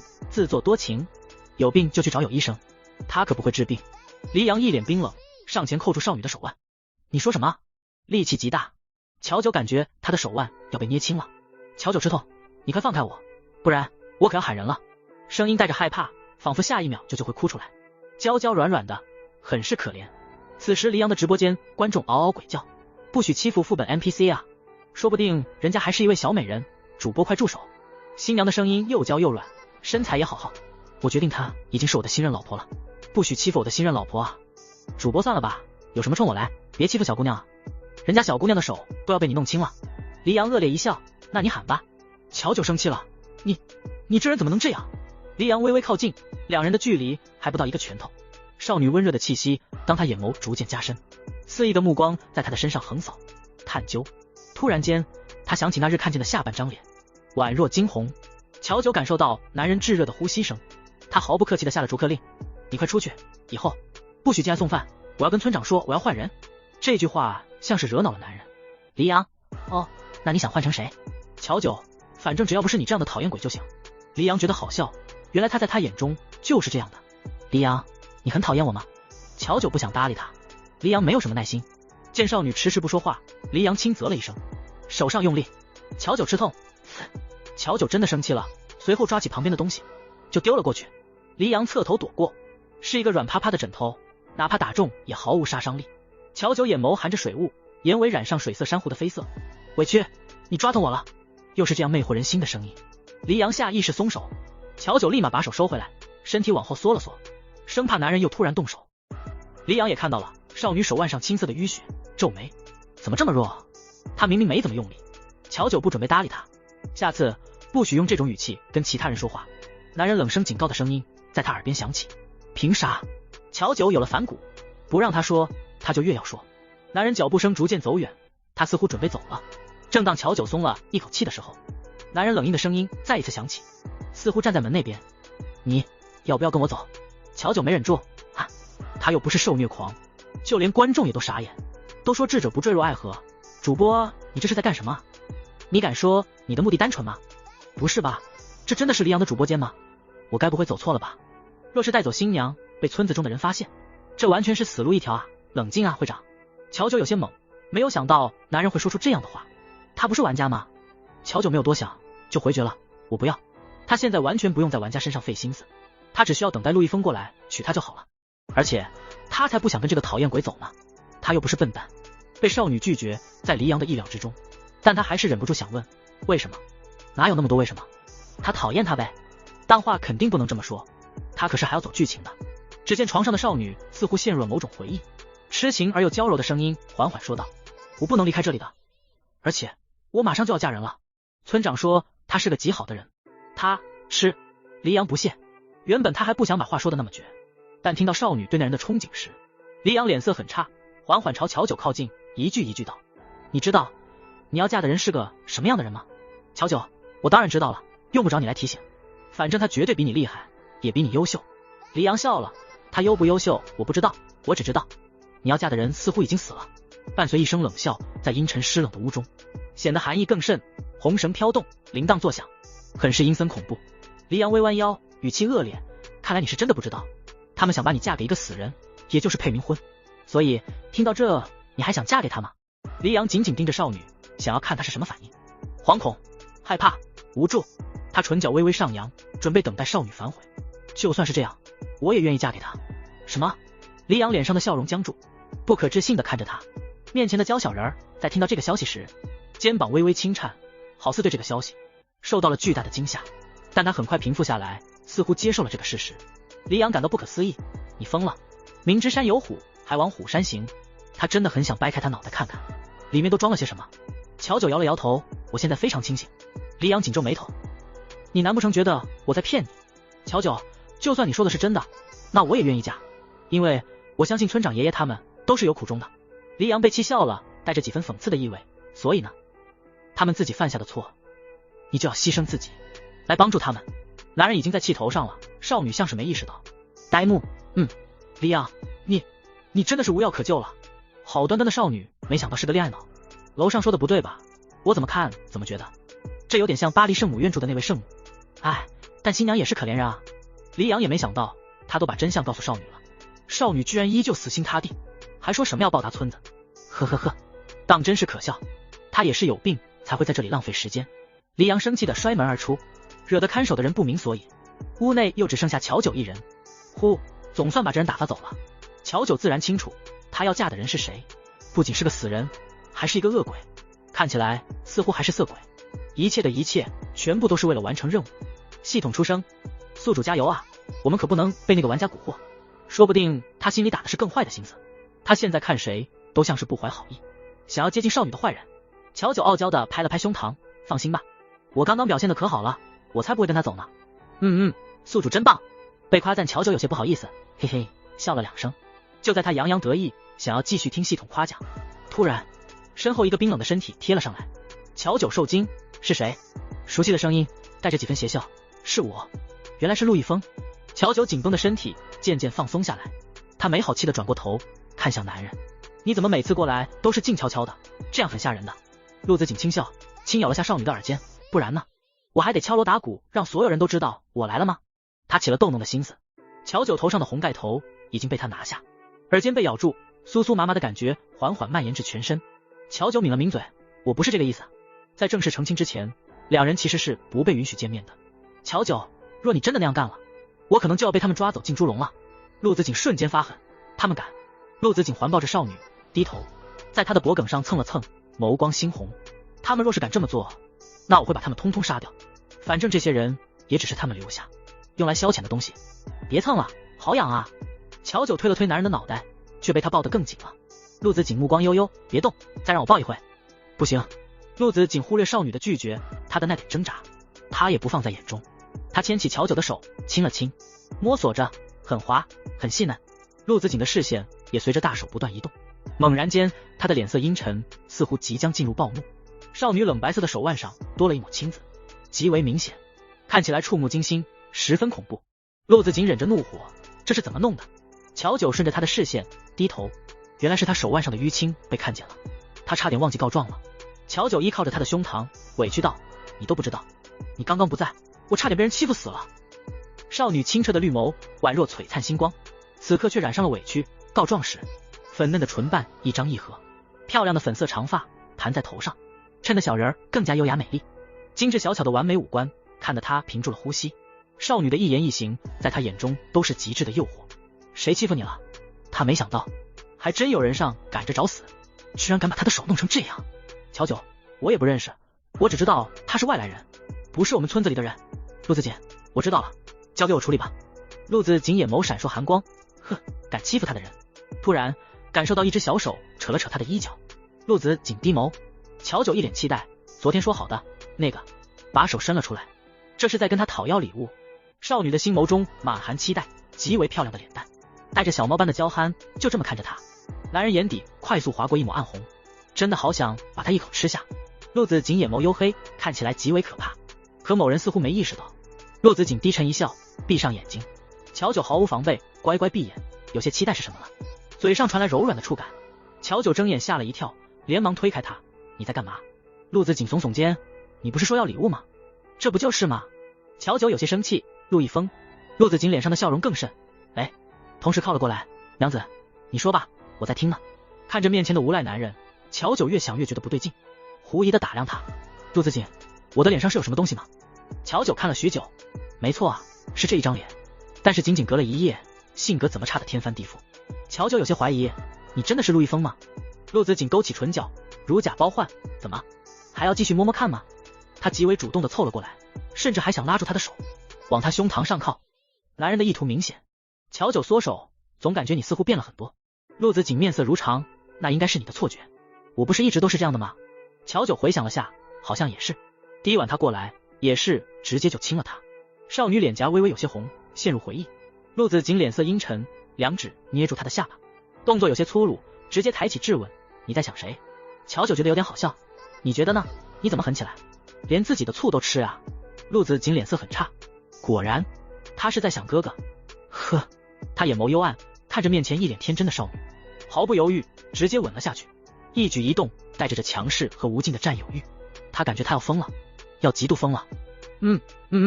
乔九瞪大眼睛，没想到他会有突然吻上来，打了他一个措手不及。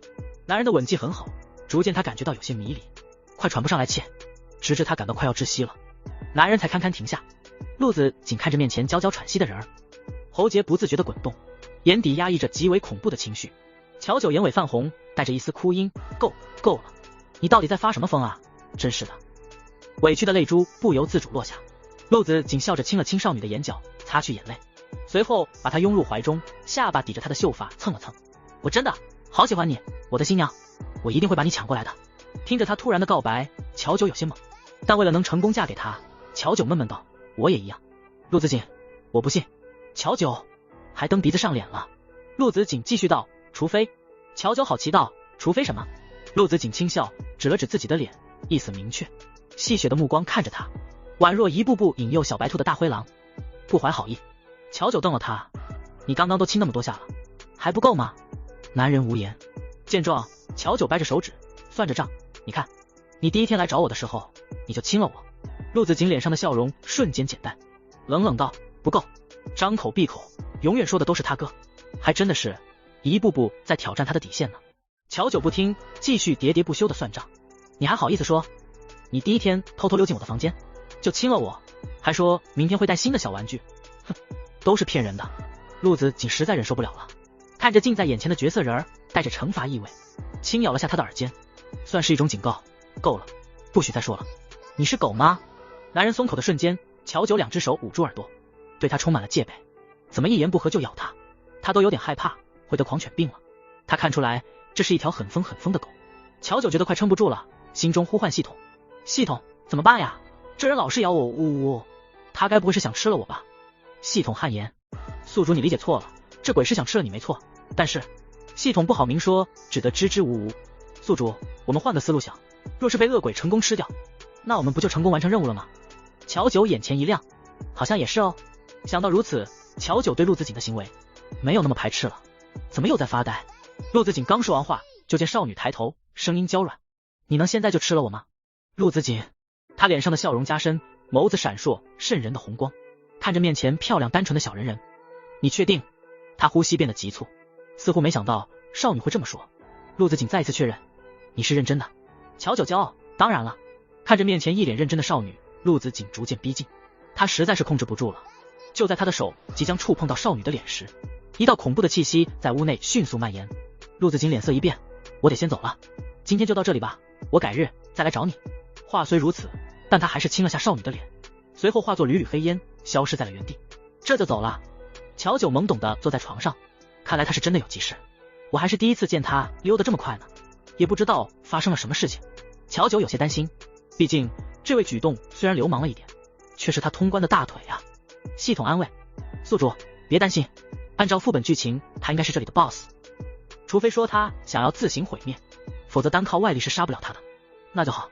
其实系统也感到奇怪，这个副本的剧情内容不全，他也觉得二者的性格差得太多了，看来他得找个时间调查一下残缺的副本剧情了。宿主，这2天我可能不在，我得去调查一些事情，你要好照顾自己啊。好的。系统便没了声音，看来是离开了。乔九转头看向窗外，外面还是凌晨，白色的雾气漫漫，似乎比前几天还要更浓了一些。若是这时在外，可能会被雾气挡住视野，而迷失方向。困意来袭，乔九打了个哈欠，便躺在了床上。好烦哦，怎么每天晚上都来找我，还让不让人休息了？都怪陆一峰，害得他每天这个点都好困。少女闭上眼睛，渐渐的伴随均匀的呼吸睡着了。喃喃的梦话从粉唇溢出，好想吃甜甜的东西。熟睡中的少女睡姿有些凌乱，裙摆上挪，在红色嫁衣的衬托下，露出的小腿更显白皙娇嫩。一只修长的手出现，轻抚品味。一道青色的身影出现，男人目光温和，紧紧盯着床上的人儿，不知在想些什么，似乎起了杀心。床上又传来一声喃喃，声音细小，宛若小兽。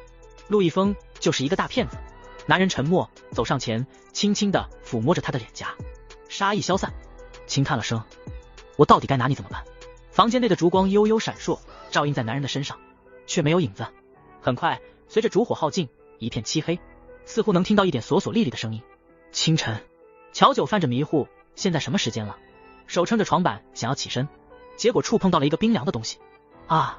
乔九发出一声尖叫，惊扰了外面看守的2人。乔姑娘，你怎么了？我没事，我只是不小心踩到东西了。乔九紧张地看向门外，生怕2个门卫现在就冲进来。好在没有，他松了口气。呼，看来是敷衍过去了。乔九迅速转头，不可置信地看着身侧躺着的男人，只见其胸口衣上敞开，露出胸膛，线条流畅而有力，腰身紧实，俊美的面孔透露着难以遮掩的书香之气，风流倜傥，儒雅斯文。但是他现在的行为跟斯文压根不沾边。乔九压下声音质问，你怎么会在这？你昨晚不是走了吗？谁知道他又折返回来了，而且还偷爬他的床。天知道他起床的时候看到旁边躺着一个男人有多么可怕。陆一峰听他提起昨晚，脸上的神情淡淡，怎么不欢迎我来吗？乔九摇了摇头，他咋可能说真心话呢？欢迎啊，只不过乔九看了眼外面，感到疑惑，现在不是白天吗？你怎么还在这里？陆一峰觉得有些好笑，谁说我晚上才能来的？乔九，恶鬼不一般都是晚上才出没。说一半，他感觉不对劲，立马闭嘴。陆一峰脸上的笑意莫名，怎么不说了？继续。乔九讪讪摆手，没，我开玩笑的。陆一峰，你都知道了。乔九脑袋望天，装傻，我不知道你在说什么。陆一峰动作轻柔，单手把他的脑袋掰回，双目对视。乔九偷偷看了眼他的神情，脸上带着温和的笑容，好像又恢复成了熟悉的那个他。乔九心中渐渐放松，小声，那我说喽，是啊，我已经知道你是鬼了。陆一峰倒也没太惊讶，谁告诉你的？他总不能说他是看剧情知道的吧？乔九磨蹭，摇摇头，这我不能说，其他人告诉你的。少女沉默，但这行为在陆一峰的眼中明显是他说对了。村中的那些人是不可能把真相告诉少女的，看来是那些外来人了。陆一峰的眸子闪烁寒光，整个人添了几分冷意。少女的嗓音娇娇软软，宛若撒娇，你就别问那么多了，反正我就是知道了。那你呢？你是什么想法？陆一峰目光盯着少女纤弱的脖颈，他有想过是否把少女一起拉下炼狱，这样就能把她困在身边，永生永世，但是也有可能会被少女厌恶。少女绿眸中染上憎恶，看向他的目光不再是充满期待和爱意，光是想着他就感觉窒息。陆一峰沉默，我的想法我们不是说好了吗？我就是想要嫁给你啊。乔九狐疑，难不成你想反悔吗？这可不行，货已售出，概不退款。那日我们明明都说好了，你会来娶我的对吧？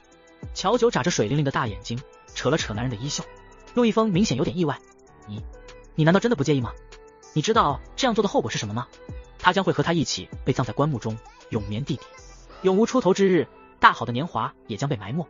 陆一峰微微有些失神，乔九脸上没有害怕，眼眸纯真，透露着几分期待。我当然知道了，不就是一起被埋进一个土坑吗？反正结完婚他就能死了，到时候他拍拍屁股走人就好了。反正你只要记得到时候如约来娶我就可以了。听好了，我是自愿要嫁给你的。少女的面容透着坚毅，眼睫修长，眸如秋水，晶莹剔透的肌肤漂亮而又脆弱，干净到诱人。陆一峰眸光幽暗，不着痕迹的呼吸一沉，男人的声音格外沙哑。好，乔九，为了避免你反悔，我们来拉钩吧。伸出小拇指，脸上带着笑颜，宛若盛开在花季的娇花，白皙娇弱，纯净美好。陆一峰掩盖晦暗，温和一笑，行，那就约定好了。两人拉钩，骗人是小狗。乔九想起昨夜男人的举动，嘀咕道，不对，你好像本来就是小狗。什么？我可没乱说你坏话，谁让你那么喜欢啃人？陆一峰脸上的笑容瞬间僵硬，他知道少女说的是谁，没想到那人竟然能敢干出这么混账的事情。叩叩，敲门声响起，乔九有些紧张，眼神时不时的看向门口，似乎想通过门缝看看来者是谁。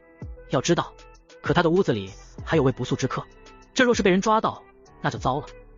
乔九动作有些慌乱，推搡着陆一峰，你快去找个地方躲起来。乔九拉着陆一峰来到衣柜面前，示意他赶快进去。男人站在原地不为所动。乔九着急，你快进去啊。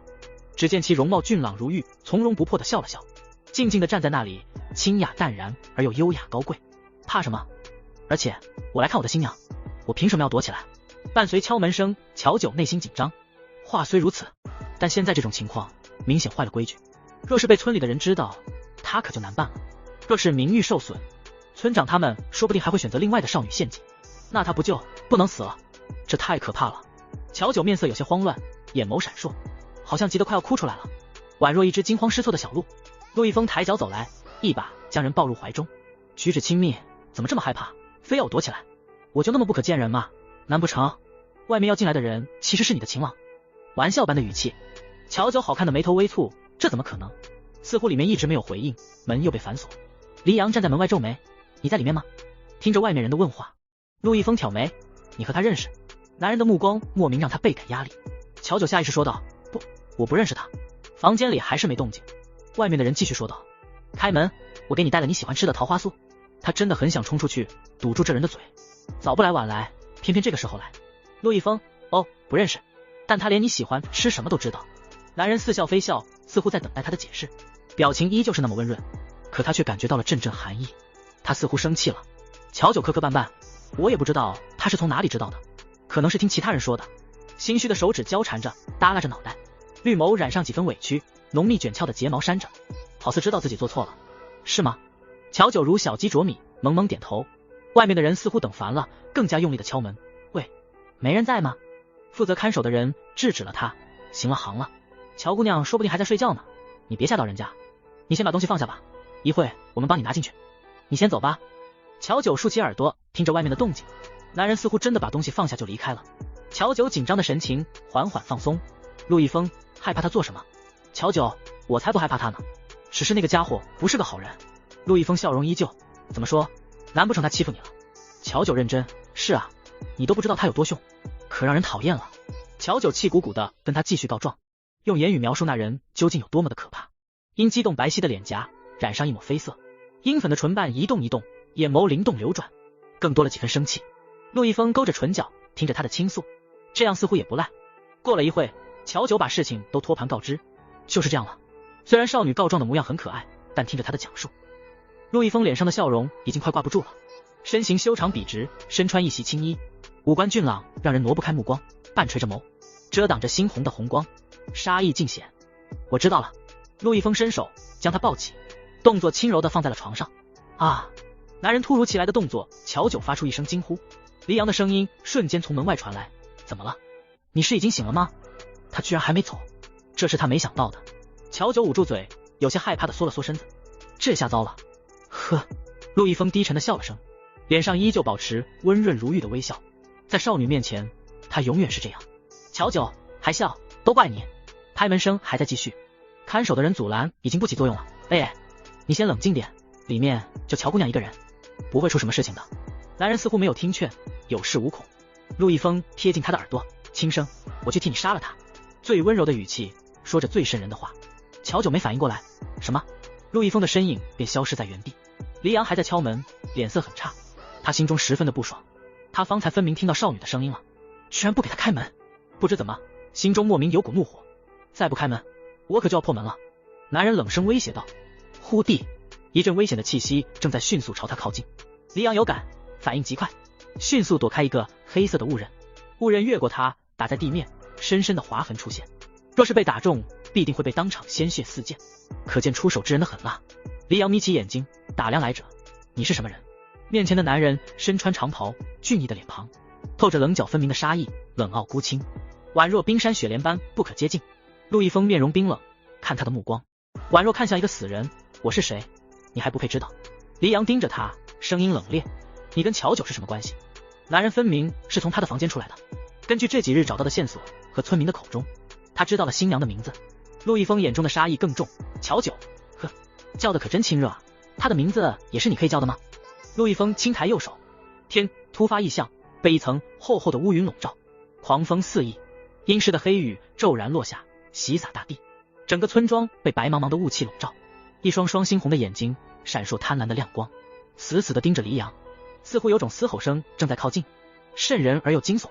原本看守的两人好似看不见陆一峰，远处传来一阵阵狼嚎，两个村民瞬间眼神空洞，咔嚓咔嚓，四肢以极诡异的状态扭曲起来，身体变大，被黑色的毛发覆盖，四肢扭曲趴地，直接失去了理智，变成了怪物。下一秒，他们猛然朝黎阳扑了过去。黎阳猛然出拳，率先打飞一只，口中暗骂：真的是该死的。随着战线被拉长，怪物的数量越来越多，失去理智变成怪物的村民丝毫没感觉到疼痛和害怕，他们心中只有一个念头，那就是将眼前的人撕碎。黎阳脸色阴沉了几分，看来这村子中的村民在那人的操控下都变成了怪物。陆一峰身形鬼魅，闪到黎阳面前，二者拳拳相冲，打了个平手。黎阳直播间的人皆被震惊，最近的副本都怎么了？变异了吗？那些村民变得好恐怖啊！看来他应该就是副本 boss 了，但问题是，一个新手副本的 boss 实力怎么这么强啊？坏，我感觉主播能救出新娘的机会渺茫啊！那些变成怪物的村民也好可怕啊！原本以为他们都是普世敦厚的普通人，黎阳皱眉，似乎没想到这人的实力如此强悍。陆一峰发狠，继续朝他出手。怎么，你就这点实力吗？还真是让我失望。就凭这一点，你还想跟我抢人？黎阳冷笑，他见过你这副模样吗？陆一峰的脸爬满神秘的黑色纹路，看起来十分吓人，全然没有了最初的俊美模样。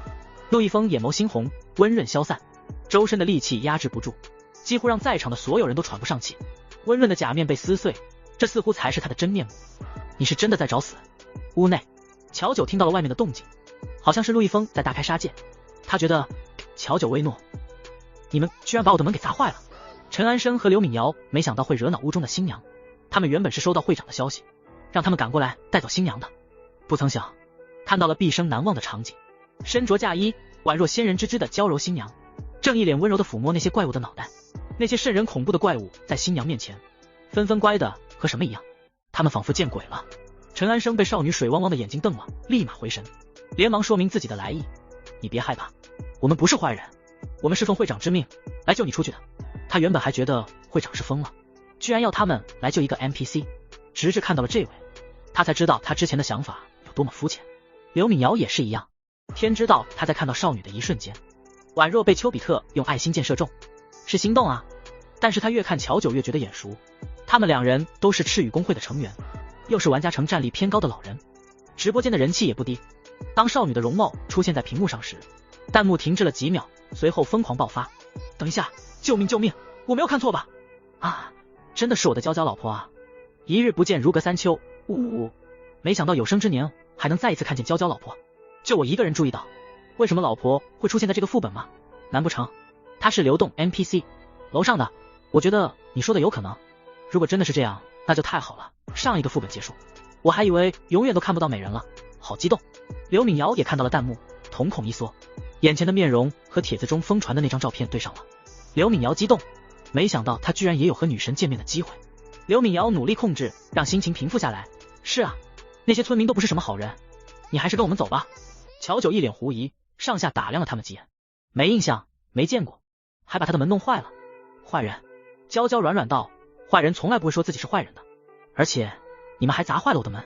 陈安生尴尬，那个我们刚刚也只是救人心切，所以开门手段粗暴了一点。乔九保持警惕心，用小奶猫一般的防御眼神，奶凶的紧盯着他们，企图把他们吓退。我不要跟你们走。殊不知面前的两人，包括直播间的观众，已经要被他这副娇软生气的模样给萌死了。围绕在少女身边的小怪物感受到了她的愤怒，小怪物们绿眸闪烁，贪婪嗜血地盯着两人，扑咬了上去，打得两人节节败退。无法，这些怪物的攻击实在是太凶猛了。陈安生和刘敏瑶对视一眼，他们只得撤退。陈安生最后离去前，不甘心地看着屋中的娇艳美人，在幽暗的烛光下，少女的面容更加柔美绝色，跟腐败破烂的屋子形成巨大的反差。这村中的人都是渔民，怎么会给他安排这么破旧的屋子？陈安生眼底划过心疼。乔九注意到视线，撇过头不去看他。这两人还真是莫名其妙的，又不认识他们，嘴上喊着什么救人，什么羁绊就冲进来了。哼，他不告他们私闯民宅就不错了，可惜了，他的门还是这样安全一点。乔九默默戴上了红盖头，坐回床边，看外面的天色似乎要变白了。若是被村长他们知道，我偷偷把盖头拿下来就不好了。但也不知道村长这2天在忙什么，似乎都没看到他了。陈安生和刘敏瑶好不容易甩开身后的怪物，一个闪身直接回到了屋中，血腥味浓郁，刺激着他们的嗅觉。秦朗，怎么样？两人的面色极为难看。那间屋子还有其他怪物镇守，想要把新娘救出来很难，得要有人当诱饵，把那些怪物吸引走才行。刘敏瑶继续，而且我们在回来的途中还发现了不少怪物在外面游荡，看来这里的村民全部都变成那种怪物了。秦朗感到毛骨悚然，这几日他们每个人都借住在村民的家中，那些村民看起来都很和善淳朴，没想到会变成毫无理智的怪物。陈安生左摇右看，会长呢？他还没回来吗？秦朗，会长应该是被那 boss 缠住了，还无法脱身。没想到这新手副本居然会这么危险。刘敏瑶着急开口，我们现在得尽快过去把他救出来，若是等到献祭一切就晚了。秦岚奇怪地看了他一眼，这个杀伐果断的男人婆，他还是第一次见他露出这副神情。怜香惜玉，你和会长一样吃错药了吗？那个新娘反正只是副本里的 NPC， 她的死活和我们有什么关系？秦朗说的也没错，这次副本的难度很大，连他们都无法保证能成功出头，哪里还有空管那个新娘？刘敏瑶着急地跺了跺脚，着急出声，因为她是……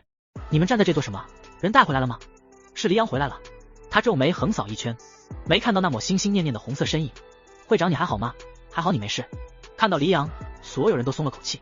陈安生面色凝重，把事情经过都说了一遍。那些怪物都对他言听计从，有意思。黎阳眸子微微眯起，看来我们一开始就搞错了，他没有我们想的那么简单。秦岚，这样的话，我们还要过去救人吗？黎阳。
停下了打斗。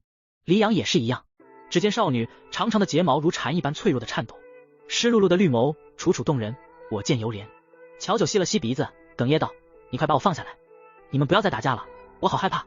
哭得梨花带雨，惹人怜爱。黎阳心底不由柔软下来，低声沙哑道：好，我这就放你下来。动作轻柔的把少女放下。黎阳想要靠近她，乔九却害怕的缩了缩身子，求救目光看向一旁的陈安生。陈安生笑了笑：会长，还是让我来吧。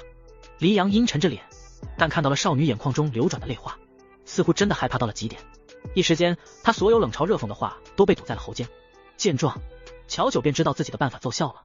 旁人看不见的视角，眼底划过一抹狡黠。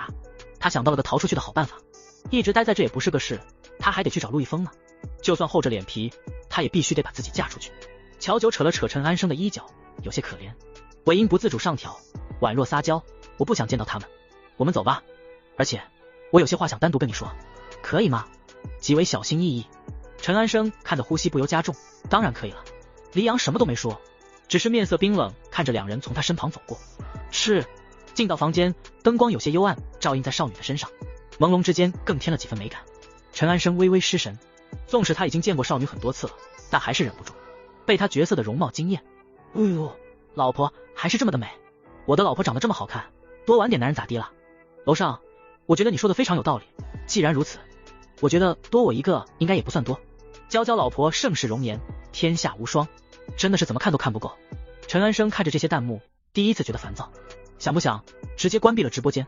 直播间的观众顿时傻眼，上一秒他们还在欣赏少女的漂亮脸蛋，下一秒直播间就黑屏了，真特喵过分。乔九微微一笑：一直看着我做什么？我好看吗？陈安生愣愣点头：好看，浑然一副失魂模样。乔九温柔的笑了笑，眼睛仿佛蕴含着万千星辰，足以让人深陷其中。陈安生莫名有些紧张：怎么了？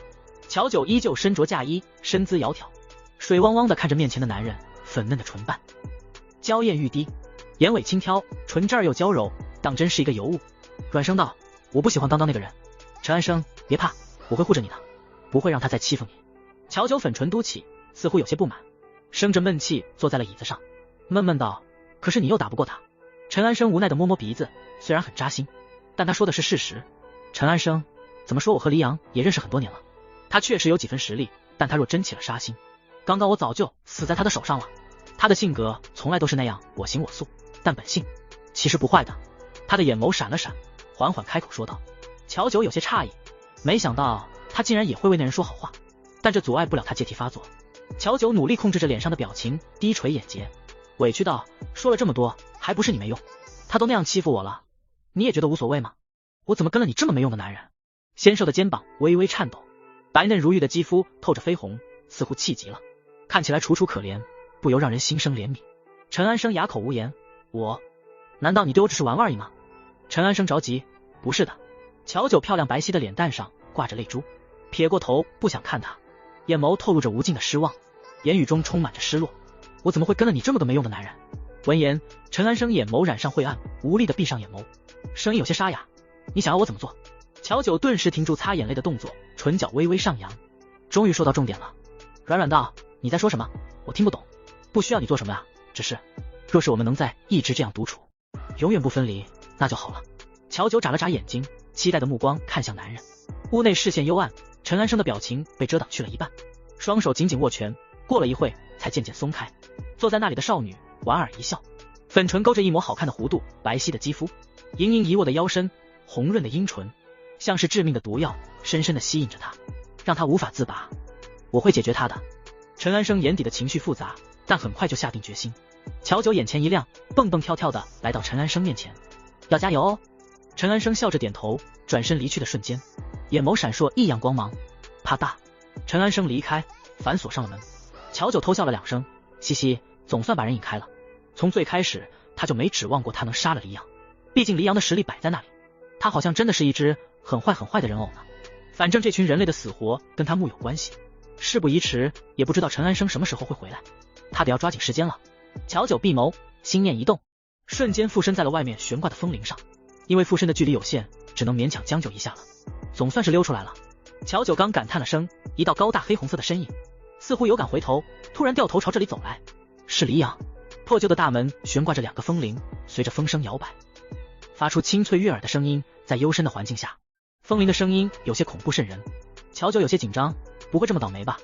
大门外还有动静，男人似乎在侧耳听着2个村民交谈的声音，也不知道乔姑娘跑到哪里去了。我们已经把这附近都找遍了，都没有找到。若是3天内还没找到，我们村子恐怕就要遭殃了。另一人叹气，世事难料，谁知道那2位突然变卦说要迎娶新娘。现在好了，人找不到了，现在只能期盼乔姑娘自己回来了，否则我们吃不了兜着走。自己回来，你觉得可能吗？这不是什么好事，这件事情还瞒着上头呢。若是那2位知道新娘丢了，那就完蛋了。2人交谈的声音渐行渐远，附在风铃上的乔九感到开心。他们说的人指的应该是陆一峰吧？没想到他居然改变心意了，他得赶紧回去找他。这么高兴在想什么呢？乔九嘿嘿听到低沉的男音，身体一僵，默默投去视线。黎阳眉梢轻挑，直勾勾地看着他，对上视线。乔九瞬间被吓得一动不动。不可能啊，他应该不是在看他吧？乔九默默转移视线，看向其他地方，眼不见心为净。哼，不出来是吗？乔九彻底装死，听不见听不见。现在的位置太危险了，看来还是得换个东西附身。乔九眼睛到处乱瞄，寻找着下一个附身目标。下一秒，他就感觉自己在晃动。乔九这才发现黎阳把风铃取下来了。他语调拉长，闲散道：“这小东西看着还挺好看的，不就一个破铃的，有啥好看的？”乔九感觉眼前一黑，只得感受到温热。男人似乎直接把风铃塞进了衣服中，隐约的光透进来，能清楚的看见线条流畅的胸肌，颈线优美。附身物件后，触感是相通的。他感觉他的脸正贴在男人温热的胸膛上。乔九的脸顿时爆红，不能待在这里了。乔九闭上眼眸，努力控制着附身技能，准备跑路。乔九重新附身在了一个小石头上，擦了擦冷汗，呼，现在应该安全了。乔九悄咪咪的挪动，宛若蜗牛，朝着大门的方向缓缓移去，同时注意着黎阳的走向。见他头也不回的往屋里走，乔九偷笑，嘻，真是个笨蛋，眼看就要成功偷溜出门了。乔九发现自己似乎动不了了，咦，真是奇怪，会不会是他移动的太慢了？乔九努力控制，但依旧停留在原地纹丝布。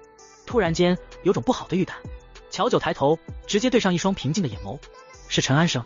他熟悉的棕黑色瞳孔透露着冷漠，气质有些伤感，精致俊逸的面容，薄唇微抿。陈安生，你想去哪里？乔九一惊，大脑疯狂转动，寻找对策，没有时间去想他为何会出现在这里。乔九继续装死。陈安生蹲下身子，直勾勾，还不准备出来吗？话语明确，直接指向他。这个时候想要继续装疯扮傻已经不行了。乔九无奈，只得现身。小石子闪烁耀眼的白光，夺目精致的身影缓缓凝聚显现，浅色的粉卷长发散落腰。陈安生还未继续说什么，乔九害怕的睫毛不停颤动，漂亮的脸蛋挂着几滴泪珠，眼尾处水色弥漫，脆弱而又娇贵。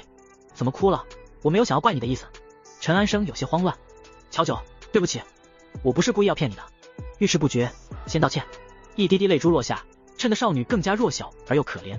哪怕陈安生此刻再怎么生气，也只得作罢。乔九眨眨眼。陈安生抬脚上前，我知道你不是故意骗我的，你有自己的苦衷，我能理解的，别害怕。我只是想知道你为什么要离开。乔九眼眸闪了闪，总不能说是为了嫁给另一个男人吧，感觉会被暴打一顿。乔九心中迅速思考对策，哭泣落泪的同时，眼神悄摸摸的看向大门，离得好近，趁他不注意，应该可以跑出去吧。乔九一边擦着眼泪嘤嘤哭泣，一边偷看大门，打着坏主意。一道低沉闲散的声音带着一抹冷笑乍然响起，怎么还想着跑？你还真是一点都学不乖。乔九猛然回头，发现是黎阳，高大的男人居高临下的看着他，透露着极为强大的压迫感。乔九眼神飘忽躲闪，我没有想着逃跑呀。对于黎阳，乔九知道这狗男人是不会心软的。乔九的眼眶微微发红，楚楚可怜的看着陈安生，你相信我吗？陈安生沉默几秒，乔九有些局促不安，低垂眼睫。当然，陈安生目光紧紧的盯着他，但是从现在开始，你不能离开我的视线之外，可以吗？乔九啊！黎阳似笑非笑，怎么？难不成你还想逃出去吗？迈开脚，逐渐朝着他逼近，一字一句道：你以为世界上的人都是傻子吗？会被你耍得团团转。你想要出去，是想要去找那个男人吧？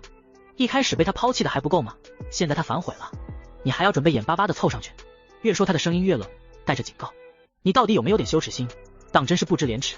陈安生其实也知道少女欺骗了他，但他就是不忍心看他难过。陈安生皱眉，够了，别越说越过分了。黎阳嗤笑，我差点忘了，这里还真有个傻子。话落，倒也没继续说话了。陈安生连忙上前安抚少女，轻拍了拍她的背。他就是嘴贱，我们回去吧，好吗？语气小心翼翼，生怕惹得少女反感。乔九低着脑袋，沉默无言。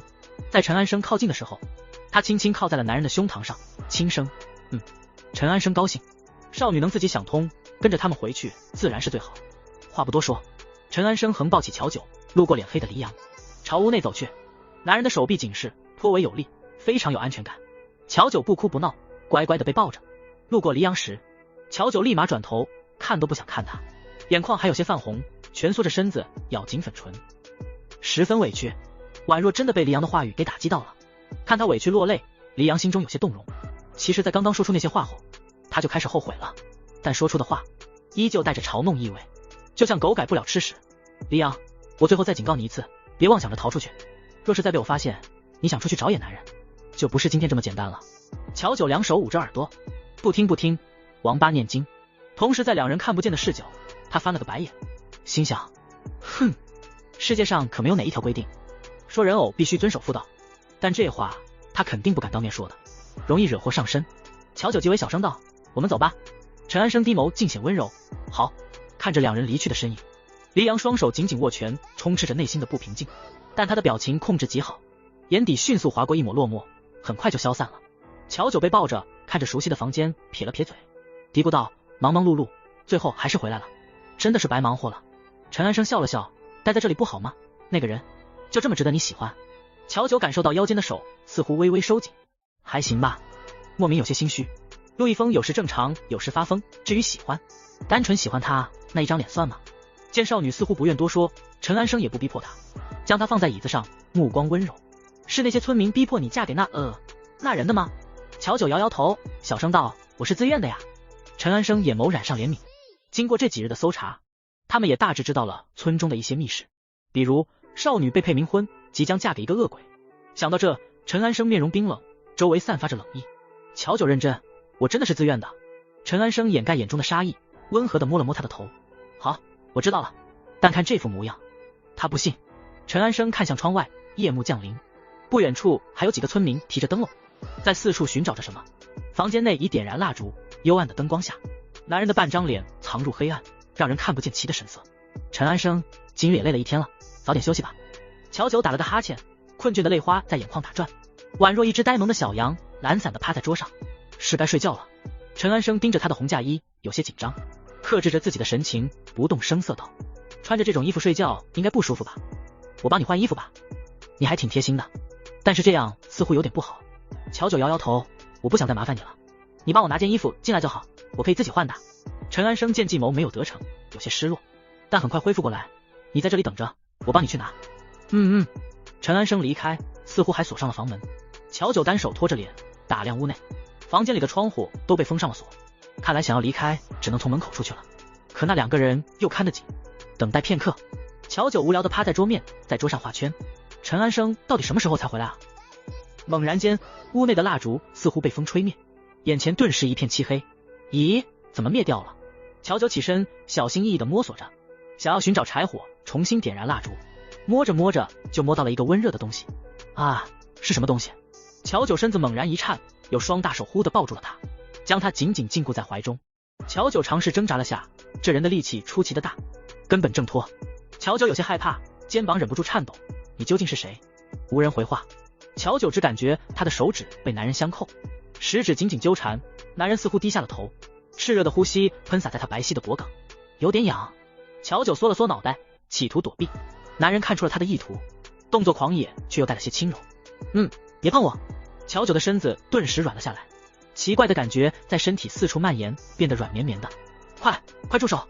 只见少女原本清澈的绿眸染上了一层雾水，推搡着男人的胸膛，楚楚可人，极为动人。漂亮白皙的脸蛋多了几分绯红，盈盈一握的纤腰，粉唇微动，无不透露着诱人。男人喉结滚动，强势而霸道地吻了下去，掠夺着属于他的气息。热吻结束，他甚至能听到男人明显急促的呼吸声，两人的距离很近，仿佛能听到彼此之间的心跳声。男人的身高很高，肩膀宽阔，紧紧抱着他，好似想要把他揉进骨髓一般。门外传来了脚步声，似乎是陈安生回来了。男人似乎也知道有人要进来了，在门把手转动的瞬间，男人松开了乔九。乔九看出了他的意图，不许跑，上前一抓，但扑了个空，连男人的衣角都没抓到。呵，男人低笑了声，随后跳窗离开。这个声音是……乔九愣在原地，卷翘的长睫毛忽闪忽闪，小脸还有些通红，心中多了几分紧张。陈安生推门进来，发现屋里一片漆黑，重新点燃了蜡烛。屋里的蜡烛怎么灭掉了？乔九直愣愣地盯着窗口，还未回神。陈安生顺着少女的视线，窗户不知何时破了个大口子，甚至可以容纳一个成年男性钻进来。乔九这才回神，啊，刚刚有风吹进来，蜡烛就突然熄灭了，我好害怕。别怕，有我在这里。陈安生将衣服递给少女，衣服我也拿来了。乔九的心情逐渐平复下来，甜甜一笑，谢谢你。他觉得这件事还是不要告诉陈安生好了，否则又要惹麻烦了。其实利用了他这么多，乔九心中也有点不好意思。他能看出他是一个很好的人。想着，乔九朝陈安生招招手，尾调上扬，娇软道：你过来一下。陈安生有求必应，走了过来。怎么了？你稍微弯下腰。好。陈安生乖乖照做。闭眼。闭好了。陈安生感受到脸传来柔软触感，蜻蜓点水，猛然睁开眼睛，瞳孔紧缩，不敢相信，久久无法回神。看着愣住的陈安生，乔九扬起明媚的笑容，软软道：谢谢你帮了我这么多，以后你也要乖乖听我的话哦。没错，他在扑啊这人。陈安生低头看他，这是之前的奖励对吗？那以后的呢？那当然是以后再给你了。乔九眨眨眼，那不就是在画饼？陈安生停顿了下，慢条斯理道：这样似乎对我并不公平，万一你食言了怎么办？我需要收定金。乔九有些被绕晕了，呢喃：定金。纯净娇俏的少女微歪了歪头，眼眸透露着几分迷茫，毫无防备地看着他。陈安生眼眸加深，俯下身子，有耐心地哄道：你再亲一亲我。原来他打的是这个鬼主意，他又不是傻蛋。我不要。陈安生早已猜到他会拒绝，轻笑了下，趁其不注意，直接亲了下少女的脸庞，突如其来打了他一个措手不及。他还未有所反应，就被陈安生一把抱起，往床的方向走去。刚刚不是说困了吗？休息吧。等等，我衣服还没换，我帮你。一夜无梦。床上的娇小人动了动，乔九刚睁眼，映入眼帘的就是一张俊美的面容。陈安生昨晚睡在他的身旁，似乎还未醒。乔九刚想下床，腰间就被一双大手抱住。陈安生醒来了，时间还很早，不用再多睡会吗？不用了。陈安生贴了上来，头在少女的脖颈蹭了蹭，贪婪地闻着她身上的味道，怎么都抱不够。两人温存时，突然传来一道男人隐忍怒气的声音：你们两个还要在这里抱到什么时候？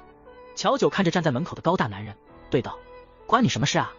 看着张牙虎爪的人儿，黎阳挑眉：哼，当然是因为你们的举动碍着我的眼了。乔九，那你来这里干嘛？我这里也不欢迎你。少女只穿着一件白色内衬，精致的五官，生气的表情灵动，奶凶奶凶地瞪着他。黎阳心中热血翻腾，但他也知道现在不是想这些的时候，把手中崭新的罗裙抛给少女，命令道：快穿上。乔九一边套衣服，一边嘀咕着：穿就穿吗？凶什么？黎阳手臂微微一紧，从未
乔九气鼓鼓，眼神示意，你要是再不松手，我就要咬死你。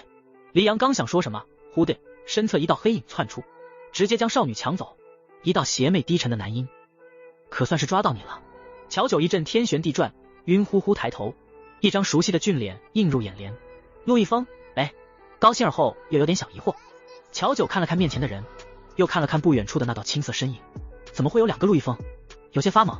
陆子仅穿着玄色衣裳，面容如同精心雕琢的艺术品，带着几分玩世不恭，眉眼间透露着几分妖异，显然他也是个恶鬼。陆子仅见怀中的小人呆愣住，邪笑了下，问道：不是说好了等我来娶你吗？跑什么？乔九垂下眼眸，有些委屈，哪有这样恶人先告状的，分明是你先毁约拒婚的。陆子锦，你是笨蛋吗？听少女这么说，他就想起来了，好像那日那些渔民有派人过来投掷圣杯，结果就是他帮哥哥拒绝，结果哥哥那混蛋也趁他不注意，把他的圣杯给弄成反面了，难怪他会错意，一场乌龙。少女的眼眶蒙上雾气，似乎又要哭了。陆子锦稍微收敛了下，亲了亲他的眼角，哄道：对不起，都是我们不好，乖乖别哭了。那日抛掷圣杯的事情只是一个意外，我怎么舍得悔婚呢？天知道。从那日之后，他晚上偷偷有来找过少女，结果他压根不在房间，蹲守数日皆没有人影。再后来有消息传来，他逃婚了。他慌了神，和哥哥爆发了剧烈争吵，两人大打出手，都认为是对方把人吓跑了。还好他重新回来了。陆子锦抱着他，将头深深埋在他的脖颈处，贪婪地吸了一口，清新淡雅的幽香传来，心中的焦躁仿佛被抚平了。看着两人卿卿我我的举动，黎阳面色阴沉，居然还有一只恶鬼，这副本居然是双 boss。 黎阳，快把它还给我。身影冲上，打算直接抢夺。陆子锦阴鸷一笑，侧身躲开，冷冷：你他妈算老几啊？他本来就该是我们的，凭啥让给你？刚好今日都在这里，那就送你们这些外来者上路。陆子锦眼眸红光一现，周围弥漫着红光，覆盖在那些怪物的身上。吼！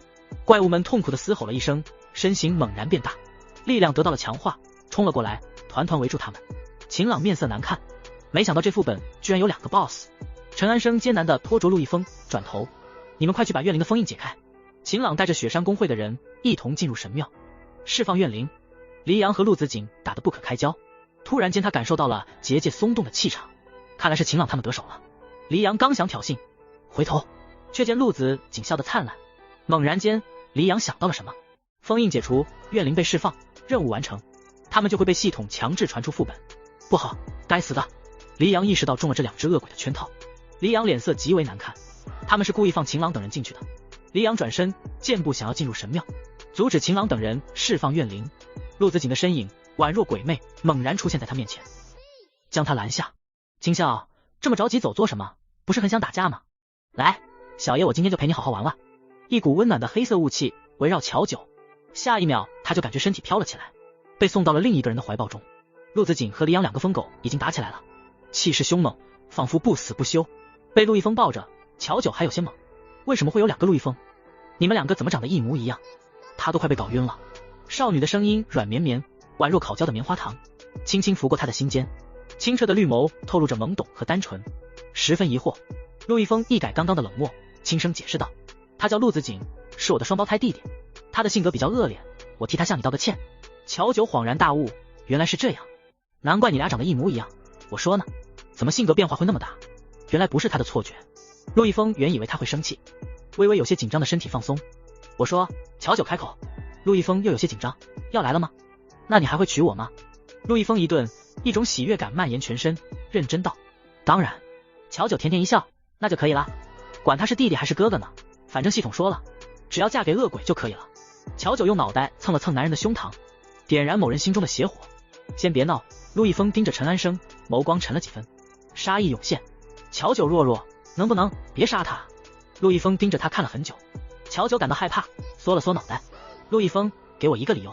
乔九感到腰间的手收紧，乔九瞥了一眼，陈安生浑身是血，绊倒在地，若是再不得到治疗，恐怕真要尬了。陈安生面色苍白，咬牙：你别求他。乔九汗颜：都到这种地步了，哥们你就少说2句吧。乔九给他了一记眼神刀，示意他不准说。随后他眨了眨无辜的眼睛，脸颊粉嫩，乖巧的顺从，头依靠在陆一峰的胸膛上，小手画圈，乖巧道：你不要生气了吗？你这样子我好害怕呀，不要管他们了好不好？我也想回去了，只想跟你单独在一起。陆一峰抓住了他作恶的小手，沙哑道：“好，多依你。”两人的身影逐渐消失在众人眼中。陈安生眼睛布满血丝：“你不能带走他。”只留下了陆一峰的轻笑声，似乎带着轻蔑。陈安生一脸失神，浑身好像失去了力气，跌倒在血泊中，浑然一副失魂落魄的模样。就连身边的怪物扑上来都毫无反应，还是雪山公会的王鹏飞出手把他救了下来。喂，陈安生，你在发什么愣啊？不就是被女人抛弃了吗？这有什么好难过的？陈安生眼中的光暗淡。王鹏飞继续安慰：没事的，那只漂亮的诡异会选择恶鬼也很正常，毕竟人家长得比你帅了一点，实力厉害了一点，但是也就这样而已啊，没什么大不了的。你要振作啊！陈安生眼中的光更暗淡了，死气沉沉。王鹏飞急得像热锅上的蚂蚁，拽着他的衣领摇了摇：死马当活马医，你不能死啊！你想想看啊，你要是死了，不就等于直接把他让给那只恶鬼了吗？陈安生猛然一颤，似乎受到了什么启示，神庙突然传来巨大的能量波动，看来封印已经被解开了呢。陆子锦嘻嘻一笑：我也就不跟你在这里玩了，告辞。黎阳发狠，别想走，把他给我还回来。陆子锦轻笑：可是我哥已经把他带走了呢，就算是我也没有办法在我哥手上抢人。我看呢，你还是死了这条心吧。黎阳，不可能！周围遍地的怪物残骸，还有很多玩家的尸体，整座山头尸横遍野，血雾弥漫，宛若人间炼狱。伴随玩家死亡，很多直播间都黑屏了。我的老婆被带走了，又要恢复到没有老婆看的日子了，真的好难过。这个新手副本的难度太高了，感觉存活率低的可怕，那些被强化的怪物速度也太快了，根本就反应不过来。你们刚刚看到了吧？那副本 BOSS 直接从黎阳的手中把少女抢走了，果然世界上就没有人能抵挡的了。我家娇娇老婆的美貌攻击，不是都在传赤羽公会的会长有厌女症吗？真想把这个直播录下来，狠狠甩在那些人的脸上。黎阳的战斗力很高，包围他的怪物已经都被他解决了，死死缠着陆自己，面色阴沉，浑身透露着一股煞气。忽地，神庙上方飘起白色的魂魄，都是年轻靓丽的少女。众人们看着那些被超度的身影，一脸震惊。为什么祭坛里会有这么多年轻少女的亡魂？看来不止一个新娘遭到毒手，看来这些少女都是被村民推选出来的祭品。秦朗猜测道，这些村民还真的是可恶，我先前还觉得奇怪，除了被选定的新娘外，就没见过别的女孩了，原来都被他们害死了。刘敏瑶看着这些冤魂，只感觉到一股寒意蔓延全身。这些村民还真是疯子，他们究竟想要做什么？祭司也变成了怪物，村长的状态也没好到哪去。村长似乎疯了，若是没有贡品，村子里的人都会死的。刘敏瑶怒对，那你们怎么不自己上，非要用那些年轻女孩献祭？说到底还不是你们怕死，恃强凌弱。原以为这些村民都是朴实友善的老实人，竟干出这么惨绝人寰的事情。直播间都人都看呆了，这些村民也太疯狂了吧，真的是知人知面不知心。他们说的没有贡品就会死是什么意思？难不成没有上交贡品，恶鬼就会把他们都杀了吗？村长跌坐在地，自言自语，神情疯狂。这都是报应，这都是我们村子的报应啊！报应！秦朗和刘敏瑶互看一眼，刘敏瑶皱眉追问：什么报应？他们村长话还未说完，喉咙像是被人扼住，死死发不出声，最后身体膨胀，直接爆体而亡，十分凄惨。这时，系统冰冷的声音在玩家们的脑海响起：叮咚，任务1，解开山村的诅咒未完成，任务2，超度神庙祭坛里的怨灵已完成。王鹏飞欣喜，太好了，看来是他们成功了。其他剩余的几名玩家充满了惊喜，任务完成，我们总算可以出去了，差点以为要死在这个副本了。是啊，还好这一次2大公会的人都在，否则单靠我们肯定是死定了。那些怪物看的就瘆人，真不知道这村中的诅咒是怎么把人搞成这样的。副本通关成功，正在传送。黎阳脸色阴沉，极为的不甘心，但系统的强制传送，他根本没有办法反抗。陆子仅摆摆手，恶劣一笑：再见了。黎阳，该死的！瞬间心脏疼痛感传来，无尽的悔恨在心中蔓延，疯狂扩散。若是他早把他认出来，事情的结果是不是就会不一样？黎阳不想现在离开，但系统的强制传送，他只得眼睁睁看着自己脱离副本。那只恶鬼的脸上挂着嘲讽的笑容，黎阳眼眸带着戾气，下颌线紧紧绷着，险些被气死。生生的无力感在他心中蔓延，痛彻心扉。最终他还是被传送走了。篝火点燃了周围的树木，随着斜风洒落村庄，寂静幽深的村子瞬间被大火点燃。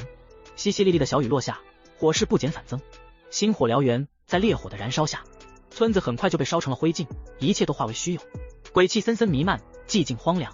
被陆一峰带走的乔九，脑袋轻轻倚靠在他的胸膛上，神情微微发愣。他抬头，男人完美的下颌线映入眼底。陆一峰温柔，怎么了吗？他的脑海中突然多了一道记忆，是陆一峰和陆子锦生前发生的事情。这2年，村子的收成不好，一直在闹天灾，村子中的人饥寒交迫，几乎都要饿死了。村中的老祭司说，他翻阅古籍找到了一种可以造神的办法，只要造神成功，他们村子的气运就会扭转，也不会再有人被饿死。愚钝的村长和村民们信以为真。祭司还说，要品德良好、学业有成的大气之人，才能得以重任。村子中都是不识几个数的农民，倒是有一个父母早亡带着弟弟的年轻秀才，思来想去也只有陆一峰这么一个人选。于是村长带领村民强闯陆一峰的家，将他带走交给祭司，开始造神。陆子仅为了保护哥哥，被那些村民抓住暴打了一顿，最后被残忍的押进河中，被活活溺死。被带走的陆一峰不但要忍受弟弟惨死的痛苦，身体还被打入了骨钉，泡在浸满毒药的水池中，整整365天，受尽非人的虐待，最终被押进棺材，打上摄魂钉，被埋葬在了地下，永无天日。2条鲜活的生命就因村里的人愚昧而丧命。而后村子的收成更差了，似乎受到了诅咒，每年都会有蝗虫入境，每晚都有人被饿死，搞得人心惶惶。结果他们想出来的办法也仅仅是烧死他们的女儿，说是给神明的祭品。哪怕神没有回应，他们也觉得这是能让神明息怒的唯一办法。看到这，乔九鼻子一酸，眼眶有些湿润，眼泪顺势掉出，把陆一峰给吓坏了。陆一峰温柔，怎么突然就哭了？别害怕，我们已经回来了，这是我们为你布置的婚房，你看看还喜欢吗？乔九抽泣了下，复古的房间被布置得喜气洋洋，大大的喜字印在被子和墙面上，精致崭新的家具，还有一件纯手工制作的金缕嫁衣，一切都极为用心。乔九擦去眼泪，难怪剧情中说恶鬼会杀死他，他也算村子里的人啊。乔九，陆一峰，你还好吗？陆一峰古怪地看了他一眼，而后明白了，你都知道了。对不起，我不知道他们这么坏，否则我绝对要把他们都痛扁一顿，帮你报仇。这件事与你没有关系。陆一峰摸了摸他的脑袋，村子之所以会收养你，也只是因为当初的事情已经过去了，他们也已经受到了惩罚。他们之所以会失控变成怪物，是因为他们身上的诅咒。陆一峰眼眸闪烁，那是他和弟弟化作恶鬼之后用极大的怨念给村子附上的诅咒。想来陆子锦已经把后续的事情处理完了。乔九，原来是这样啊，看来变成怪物还便宜他们了。乔九气鼓鼓地说着，他还不知道村子已经被烧毁，那些村民全部都死在了烈火之中。陆一峰轻声，但其实我的心里还有一点难受，你可以抱抱我吗？乔九，当然可以了，你实在难过的话可以哭出来的，我是不会嘲笑你的。乔九轻抱了下他。陆一峰，不够，我觉得好敷衍。乔九，他咬了咬下嘴唇，潋滟的眼眸晶莹剔透，懵懂地看着面前的男人，软软道，那你还想怎么样？陆一峰低沉一笑，我们拜堂吧。男人轻敲手指，他身上的衣服就变成了嫁衣，大面积的红色更衬得他的肌肤白皙娇嫩，漂亮的脸蛋，精致的锁骨，浓密卷翘的睫毛染着几分湿润，乖顺可爱，让人不由生出怜惜。红盖头盖上，乔九被陆一峰温柔地引领着前往正厅，开始拜堂。一道难听沙哑的尖锐嗓音响起，应该是陆一峰的手下。乔九猜测着，但他感觉他的身旁似乎还站了一个人。左右各一，乔九一拜天地，二拜高堂，礼成，入洞房。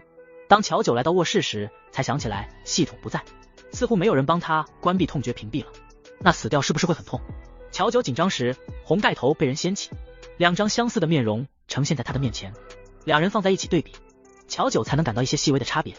一人脸上总挂着温柔的微笑，浑身透露着温润儒雅；一人脸上带着邪魅笑容，有些吊儿郎当，放纵不羁，好像差别还挺大。他之前居然没有看出来。陆子锦，怎么样？这回认出来了吗？乔九点头，声音娇软，你是陆子锦，我知道，但是你怎么也在这里啊？他要结婚的对象分明是陆一峰才对。见他歪头，有些疑惑。陆子锦轻笑，现在该改口了，你要喊我们夫君才对。乔九疑惑，你们？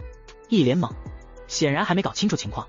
陆一峰温柔上前解释道，嫁给我们不好吗？我们会对你好的，我知道你可能很难接受，但是这小子非要给你做小，我也实在没有办法，哪怕被他暴打一顿，这小子也不改口，真的是无语。陆一峰牵起乔九的手，轻轻地落下一吻。陆一峰温柔继续道，你也别生气，若是你实在不能接受，你现在就可以给他一封休书，让他立马滚蛋。陆子锦，坏，这一波是冲着他来的。陆子锦的脸一下子就耷拉下来，若是有尾巴的话，早就垂在地上了。桀骜轻狂的气焰不在，浓密的压结下压，可怜兮兮的看着乔九。我们当初可是说好的，我会来娶你。乔九尴尬的摸摸鼻子，那只是个意外，因为他误把他认成陆一峰了。陆子锦拉着他的手，抚上自己的脸，低声道：我会好好表现的，你别抛弃我。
你难道忘了昨晚？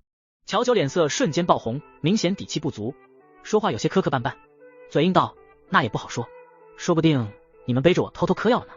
不好，好像一时嘴快了。乔九悄咪咪的看了眼，两人的脸色完全黑了，两人似笑非笑，似乎已经隐忍到极致了。不好！乔九见情况不对，想要溜走，手腕被人一把扣住，压制在了墙上。风光无限好，小人偶得到了应有的惩罚。昨晚被折腾了很久，正当乔九怀疑副本是不是崩溃了，熟悉的电子音从脑海响起：宿主，我回来了，我还得知了一个非常重要的消息。乔九激动：系统，我好想你啊，你出去那么久，打探到了什么重要的消息？系统焦急道：我去调查了这个残缺副本的真相，没想到这副本里竟然有2位 BOSS， 而且跟你的主人也有关系。我的主人？没错，上个位面和这个位面的 BOSS 其实都是你主人的残魂，我们必须要收集这些残魂才行。系统一想到上级领导讲述的小人偶主人的身份，不由害怕的抖了抖，没想到他竟是那人饲养的人偶。乔九听系统这么一说，才想起来自己在橱柜里似乎很久没看到主人的身影了，他还以为他出远门了呢。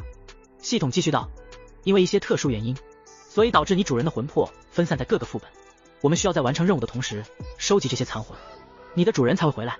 这样呀，我会努力收集残魂的。原来主人是遇到了麻烦呀，真没用，果然还是得靠他。宿主你要小心啊，这个副本有2只恶鬼，你可别被他们赖上了。系统说着说着才发现有点不对劲啊，乔九小心翼翼，万一已经被赖上了怎么办？什么？系统才惊觉，他似乎来晚了。忽地，房门被人推开，两道极有压迫感的身影走了进来。系统还未说话，就感到两股危险的视线聚焦在他的身上，吓得他不敢说话。他好像被发现了。系统瑟瑟发抖，乔九倒是不害怕。陆一峰和陆子锦除了不帮他完成任务外，其他方面对他还是很好的。乔九软软道：“今天这么早就回来了？”看着面前娇小的少女，陆子锦薄唇上扬，忍不住把她按在了怀中，狠狠揉捏了下她的脸蛋。想我吗？乔九撇撇嘴，一般般吧。陆子锦黏人的很，每次都要粘在他身上，推也推不动。还是陆一峰好。乔九眼巴巴的目光看向穿着青袍的陆一峰，陆一峰抓住陆子锦的衣领，把他拽走。你也够了。陆子锦冷笑，他都快走了，还不能让我好好抱抱了？陆一峰沉默。快走。乔九疑惑，你们在说什么啊？陆子锦轻笑了下，没什么，只是我哥觉得我们似乎把你扣在这里太久了，也该让你离开了。清澈纯真的少女脸上带着几分迷茫。离开。陆子锦忍不住亲了亲她的眼角，笑得肆意。是啊，但如果你愿意的话，其实想永远留下来也是可以的。陆子锦。陆一峰警告道。陆子锦轻哼一声，撇过头去，但也没继续说了。再看向小人的时候，陆一峰的目光瞬间下来柔和。好了，我们送你离开。乔九还未反应过来，一道白光闪过，他就被传送出了副本。见陆一峰如此利落干脆，陆子锦，哼，你自己不也舍不得他，真狠。传送的如此利落干脆，陆一峰有些冷淡，再舍不得又如何，反正总会重逢的。快了。陆子锦笑了，也是，他也很期待呢。副本正在结算中，恭喜宿主成功完成副本寂静山村，副本评分为1，做得很好，下次继续努力。系统汗颜，开始结算副本。一开始他就在想，为何任务失败，不但没有被抹杀，而且还有1级的保底评分。原来他的宿主有后台。欢迎来到副本暗夜森林，你要扮演的角色是小红帽，被玩家或诡异杀死。计算任务完成。主线任务，努力被大灰狼吃掉。完成主线任务即可获得 S 评分。正在输入剧情，剧情输入完毕。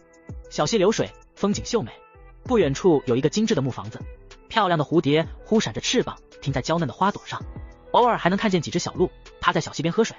清晨的眼光透过树叶洒落在屋檐上，披上了一层柔和的光晕，美景宛若一幅童话，纯净而又美好。一大一小2个身影站在门口，似乎在说着什么。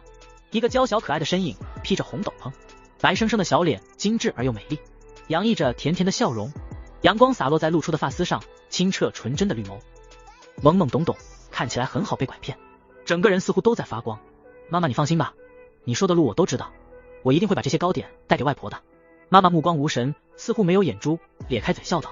妈妈知道小红帽最听话了，枯骨般的手轻轻地揉了揉少女的头。好孩子，去吧。乔九兴高采烈道。那妈妈你要照顾好自己，我先走了。妈妈看着少女提着花篮开心离去的身影，诡异的笑了笑，总算把这个妓女给支走了。什么外婆重病，让小红帽提着糕点探望，不过是骗她的罢了。早在几年前，那个死老太婆就重病死掉了。那森林中可是有很多有意思的东西呢。结，小红帽是彻底回不来了。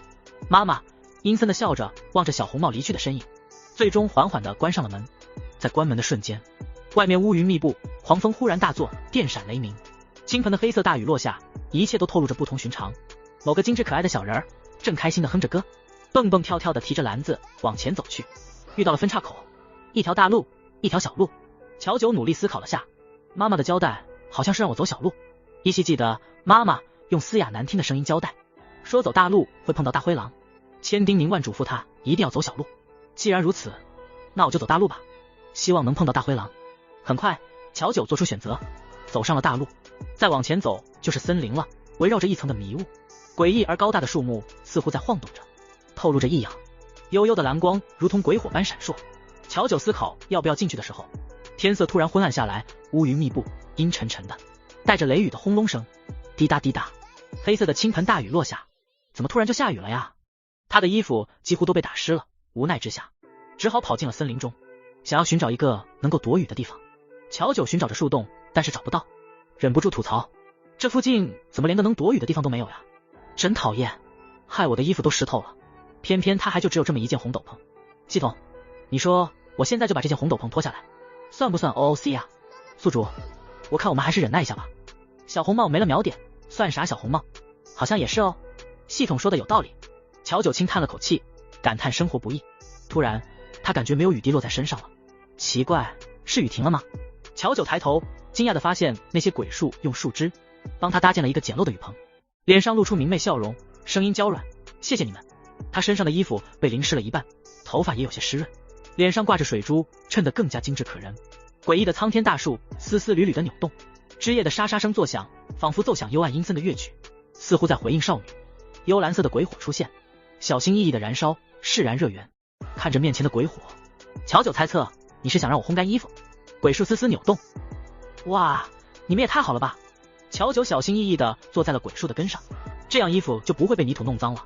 远处看来，在幽蓝阴森的环境下，隐隐约约有一个身形娇小的身影，披着一件红斗篷，一半的容貌被遮盖在斗篷之下，乖巧可爱地坐在树根，两手缓缓伸出烤火，乖张而又灵动，看起来就很美味。一旁草丛闪烁着贪婪嗜血的深绿色光芒，死死地盯着那抹身影。乔九若有所思地回头，奇怪，怎么感觉有人在看我？一回头，却什么都没有发现。难道是我感觉错了吗？乔九收回目光，瞬间，一道雷厉风行的身影猛地扑了过来，咬住了他的兜帽，将他甩在了背上。啊！乔九发出一声惊呼，只能死死抓着底下东西的毛发，否则就要被甩出去了。黑影快速奔跑，带着他离开。鬼树们怒了，没想到有东西敢在他们眼皮底下抢人。枝叶疯狂生长，群魔乱舞，与周围阴森的环境相互映衬，看起来十分恐怖。弥漫潮湿的腐朽气息，迅猛地朝着黑影交叉袭击，企图用枝叶将黑影包围。黑色的身影速度非常之快，利落地躲避着鬼树的袭击，同时利爪寒光闪过，挡在他面前的枝叶瞬间化作碎片。趁着这个间隙，黑影带着少女离开。一道黑影一直在森林中奔跑，跑出了鬼树的地盘也没停下，极快的速度加上他的动作粗暴，在背上的乔九感觉非常不好受，晃来晃去的，快要晕死了。啊，你跑慢一点呀！灰狼并未搭理他，继续朝前奔跑。我的头好晕呀，你就不能慢一点吗？跑这么快做什么呀？后面又没有人在追你。见灰狼不停下，乔九继续碎碎叨叨，似乎嫌他太吵。黑影猛然停下脚步，动作粗鲁的把少女甩下。啊，好痛！呜呜！乔九揉了揉屁股，眼眸中蒙上了一层雾气，浓密卷翘的睫毛微微颤动，脸上的表情极为生动，似乎在生气，楚楚动人，令人不由自主怜惜。灰狼的体型很大，仿佛有3-4米，居高临下的看着眼前的小不点，硕大的红色兜帽遮去了半张面容，但从身形看来，娇娇软软的，似乎很美味。莱尔眼中散发绿色幽光，舔了舔嘴，低头嗅了嗅，香浓甜美的味道轻轻拂过鼻尖，当真是一个极品。莱尔不由有些兴奋，乔九没察觉到危险，眸光潋滟，睫毛染上几分湿润，委屈道：“你就不能轻一点吗？”莱尔冷笑：“真是个蠢东西，快要被他吃了，还敢这样和他叫板，你算什么东西？”少女抬头，宛若惊鸿。莱尔的冷笑猛地僵硬在了脸上，幽深的绿眸染上惊艳。不，应该是他算什么东西？只见面前跌坐地面的少女，清澈纯真的绿眸蒙上了一层水雾，精致小巧的五官，好看的眉头蹙了蹙，透露着生气，奶凶奶凶地瞪着他。红色的兜帽衬托的少女的五官更加的精致漂亮，给昏暗幽深的森林蒙上了一层柔和的霞光，纯真而又勾人，楚楚可怜。莱尔一时间看呆了，莱尔猛然回神，语气不由自主的柔和：“你没事吧？”乔九看着面前的大狗狗，咬了咬唇：“我的手好痛。”莱尔肉眼可见变得紧张，少女白皙的手腕似乎有些红肿，看来是刚刚不小心扭到了，看来是有点严重。莱尔眸光闪了闪，充满异样的色彩。乔九抬起头：“都怪你刚刚那么用力。”晶莹剔透的泪珠落下，眼尾泛着微红，看起来可怜兮兮，不由让人心软。莱尔，我住的地方就在这附近，那里有医药箱，你跟我一起回去吧。乔九摇了摇头：“不行，我还要在这里等人呢。”他都还没等到大灰狼。莱尔眼眸划过嗜血：“你在等谁？”乔九犹豫：“不能告诉你。”莱尔脸上的表情变化迅速，但很快调整，怒气不显，冷声道：“反正你跟我走就对了，我不是什么坏人，把你手上的伤包扎好后，我会送你回来的。”乔九看着面前脸上写着一副“我是大坏狗”的他如同波浪鼓般猛猛摇头：“不行，你绝对是大坏狗，我才不会跟你走呢。”听到大坏狗3字，莱尔的眼神瞬间变凉了几分，他居然说他是狗，好大的胆子！乔九从地上爬起，提起小篮子开始逃跑。见忽悠失败，莱尔眯起眼眸上前一扑，轻松地将少女压在了身下，咬着她的兜帽一甩。啊！伴随乔九的尖叫声，他已经坐在了灰狼的背上，身下的灰狼坐稳了。话落，灰狼极快的速度在森林穿梭奔跑着，风大的让乔九睁不开眼睛，害怕掉下去，只得两手牢牢揪住灰狼的毛发，努力让自己保持平衡。灰狼的速度很快，不过半分钟他就停了下来。乔九有些晕头转向，还未打量周围。灰狼浑身散发白光，摇身一变，变成一个身材高大、面容狂野俊朗、气质凶狠的男人，牢牢将掉下的少女抱在怀中。乔九有些懵，意识到自己在陌生男人的怀中，开始乱动挣扎起来。你快把我放下来！莱尔隐忍着，别乱动，目光逐渐幽深，看着怀中的少女。她似乎有点太瘦了，还不够她塞牙缝，是得养胖点。莱尔无视少女的反抗，直接把人带进了小木屋中。进到屋中，莱尔，把你的手给我看看，我看看伤得重不重。乔九犹豫片刻，还是把手伸出去了。手腕红肿，跟冷白的肌肤对比，触目惊心，似乎比刚刚更严重了。莱尔把乔九放至大腿上，拿出医药箱，轻柔的给他抹药。冰凉的药膏触碰到手腕，乔九好看的眉头一皱，疼痛感来袭。好痛，忍不住发出了几声娇嗔的呻吟。浓密的睫毛轻缠，好似在忍着痛，眼尾泛红，弱小而又无助。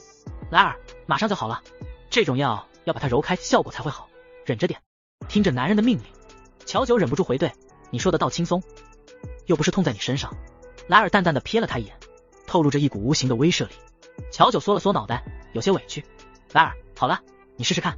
乔九轻轻转动了下自己的手腕，惊奇的发现，好像真的没有那么痛了哎。乔九，你这是什么药膏，这么神奇？莱尔，不该你知道的，少问。乔九水汪汪的大眼睛偷摸摸的打量四周，精致的小木屋，家具摆件应有尽有。乔九，这是你住的地方吗？莱尔干脆，不是。莱尔看着面前的少女，眼神愈发危险。虽然你弄伤了我，但是我也就不跟你追究了。我现在还有很重要的事情要去做，得先走了。乔九起身就想走，被莱尔拦住。高大的身影带着阴影，看不清男人脸上的神色。这么着急走做什么？你手上的伤毕竟是我造成的，等治好了手上的伤，你再离开也不迟。男人的语气很强势。乔九弱弱道，可我已经感觉不痛了，应该没什么大碍，而且我是真的有事情要去做。莱尔眸光闪烁，想起他说在等人。男人一股烦躁涌上莱尔心头，冷声道，有什么重要的事情，等你手上的伤好了，我自然会放你走的。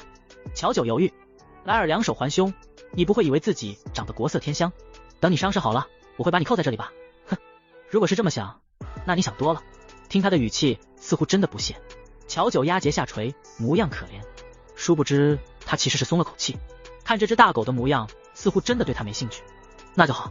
莱尔转身准备离开，感觉衣角被人扯了扯，感受到旁人触碰，他的身体瞬间紧绷，杀意涌现，低眸，一张怯生生的白皙脸蛋映入眼帘。杀意消散，他喉结滚动，沙哑，怎么了？我饿了。乔九眼巴巴地看着面前的高大狂野男人。莱尔一脸冷漠，等着。男人推门出去了。乔九透过窗户看到男人离开的身影，啪嗒啪嗒跑了过来，想要大门偷偷溜走，但无论怎么用力，大门依旧纹丝不动，估计是外面被锁住了。乔九脸颊鼓起，人与人之间的信任呢？无奈只好求助系统了。系统，快帮我兑换一个锤子。好嘞。乌云渐渐消散，金黄而又温暖的阳光透过玻璃从窗外洒落进来，映照在小人的身上，仿佛整个人都在发光。莱尔推门而入，看见的就是这幅景色。漂亮精致的脸蛋，如海藻般的粉发随意垂至腰间，纵然有斗篷遮挡，也能看出曲线玲珑，透露着娇俏。乔九手中正高举锤子，准备破窗逃跑。你在干什么？一道冰冷的声音传来。不会这么倒霉吧？乔九身体僵硬，慢慢回头，莱尔正站在那里，面无表情地看着他，隐约透露着嗜血。他似乎生气了。高大的男人，手臂上的肌肉紧实有力，相比他人，皮肤是小麦肤色，有些粗糙，剑眉紧皱，浑身散发着荷尔蒙。若不是他心理素质强大，现在估计早就腿软了。我就是。乔九鼻尖泛红，脆弱而又无助的绿眸看向莱尔。莱尔动了，抬脚朝着他这里走来，逐渐逼近。乔九有些紧张，你别过来，否则我就……默默看了下自己的小身板，手上拿着一个小锤子，好像怎么看都不是男人的对手呀。少女威胁的声音娇娇软软，像一只奶凶的小猫砸在莱尔的耳边，他的眼眸忍不住变得幽深。莱尔轻轻夺过他的锤子，这么危险的东西，下次不能玩了。你不是说饿了？我看你的精神倒是挺好的。莱尔把摘取来的果子丢给乔九，乔九下意识伸手接住，愣愣地看着这几个红色的莓果。莓果红彤彤的，透着诱人，一看就很可口。他的肚子已经在咕噜咕噜叫了，吃之前，乔九悄咪咪的抬头看了眼男人，他似乎也没他想象中的那么坏嘛。他居然没生气。吃吧。少女极为小声的说了声谢谢，随后才小口小口的吃起来，吃相优雅又带着点娇憨可爱。红色的汁水渲染着少女的唇，晶莹剔透，极为诱人。莱尔紧紧的盯着她，在乔九投来目光，莱尔才撇开视线。你别以为我是专门帮你去摘的果子，我只是顺手拿的，一般人早就恼了。但乔九似乎没有意识到，他甜甜一笑，是吗？那谢谢你啊。少女明媚的笑容闪了莱尔一脸，他不自然的应了声，目光看向少女手中的果子。吃吧，养胖就把你吃掉。莱尔眼底波涛汹涌，现在太瘦了，瘦嘎嘎的跟个小鸡仔似的，好像还不够他一口吞。我吃饱了。莱尔皱眉，就吃这么一点，难怪这么瘦。我叫小红帽。大狗狗，你叫什么名字呀？大狗狗。莱尔眉头紧锁，透露着暴力，似乎被触碰到了雷点，还未发作，少女便扯了扯他的衣角，清澈的绿眸眨了眨。我妈妈说过，自我介绍的时候要跟人家交换名字，否则不礼貌哦。男人沉默，乔九一时间想了很多，难不成他的名字有隐患？你该不会叫旺财、富贵或者二狗蛋之类的吧？还是说……少女还想说下去，一道极冷低沉的声音打断了他的话。莱尔。莱尔顿了顿，面光冰冷，没有我的允许，不可以走出这个屋子。那如果我想出去，那怎么办？也行，只要你不怕死的话。什么意思？你难道不知道这座森林有多么危险吗？刚刚你待的地方可是有杀人树之称的魔鬼林，最喜好食人鲜血，将猎物分解了。莱尔穿着一袭风衣，身形修长，结实紧绷的肌肉藏在衣服下，目光透露着几分寒意，面无表情地看着他。乔九明显被吓到了。什么？可是我明明感觉他们很温柔，还会帮他挡雨。莱尔冷笑，温柔，杀猪盘没有听说过吗？等待你放松警惕，他们就会露出真面目。乔九瑟瑟发抖，轻咬着下唇，似乎被吓到了。只要你乖乖待在这里，什么危险也不会遇到。等到你的伤势恢复，我就会把你送回家。莱尔的绿眸加深，紧紧粘在少女白皙娇嫩的肌肤上，宛若一只诱拐无知少女的大尾巴狼。好吧，乔九嘀咕道，那就等手上的伤好了，我再走吧。少女最终还是妥协了，说不出的感觉在莱尔心中蔓延。莱尔薄唇上扬，你能想通，自然是好的。莱尔离开这段日子，乔九除了养伤外，因为过于无聊，所以让莱尔帮他摘了很多鲜花回来。闲来无事，乔九就会搞搞园艺，或者用鲜花装饰下木屋。这些娇艳欲滴的花朵似乎有什么魔力，从来都不会枯萎。也不知道莱尔用什么办法能让这些花一直保持鲜艳。乔九嘀咕道。经过这几天的相处，两人的关系变得融洽。他手中拿着一个水壶，惬意地给那些花浇水。少女拥有相当漂亮的脸蛋，睫毛忽闪，红色的兜帽更能衬托气色，带着小猫的那种娇憨。娇小的人儿伴随着呼吸，樱粉色的唇瓣微张，唇珠晶莹剔透，极为诱人，看起来又懵懂好骗。莱尔站在他的一侧，注视着他，连呼吸都这么好看。男人的第一反应是好手段。少女的身材纤瘦，但曲线玲珑，该长肉的地方都长得很好，但饲养了这么多天，就是没有长肉。莱尔抿了抿嘴，看来只吃野果还是不行，缓缓开口道，过段时间就会有佣人来了，到时候我安排几个人过来，你喜欢吃什么让他们去做就好。佣人，看来是那些玩家要来了，你的意思是我可以随便使唤他们吗？莱尔，你也太好了吧，使唤人吗？他最会了，他最近的胃口也快淡出鸟来了，整日都在吃果子，都快变成素食主义者了。他不会做饭。至于莱尔，乔九默默想起2日前莱尔丢在他面前，血赤呼啦。乔九指向那间城堡，莱尔，你每天都住在那里吗？看起来比小木屋好多了。城堡里面是不是有更多好玩的东西啊？现在的乔九一心也没想着回家了，因为他敢肯定，他要找的大灰狼绝对就在城堡里面。莱尔顺着少女的指向看去，看到城堡，目光悠悠，似乎在忌惮着什么。里面没有什么好玩的，只有2个会吃人地怪物。莱尔语气淡淡，神情不像作假。吃？那岂不是和大灰狼一样可怕吗？什么？没什么。莱尔见少女似乎对城堡没了兴趣，不由松了口气。他并不想让另外2人知道少女的存在，他只想独占她。强烈的占有欲在莱尔心中疯狂蔓延，几乎快要把他的理智全部吞没了。莱尔努力隐忍着手臂上的青筋暴起，担心没忍住把娇气的小人给吓跑了。乔九毫无察觉，继续摆弄着花盆中的鲜花。莱尔，我还想要其他颜色的花。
他这几天压根没有去搜查房间。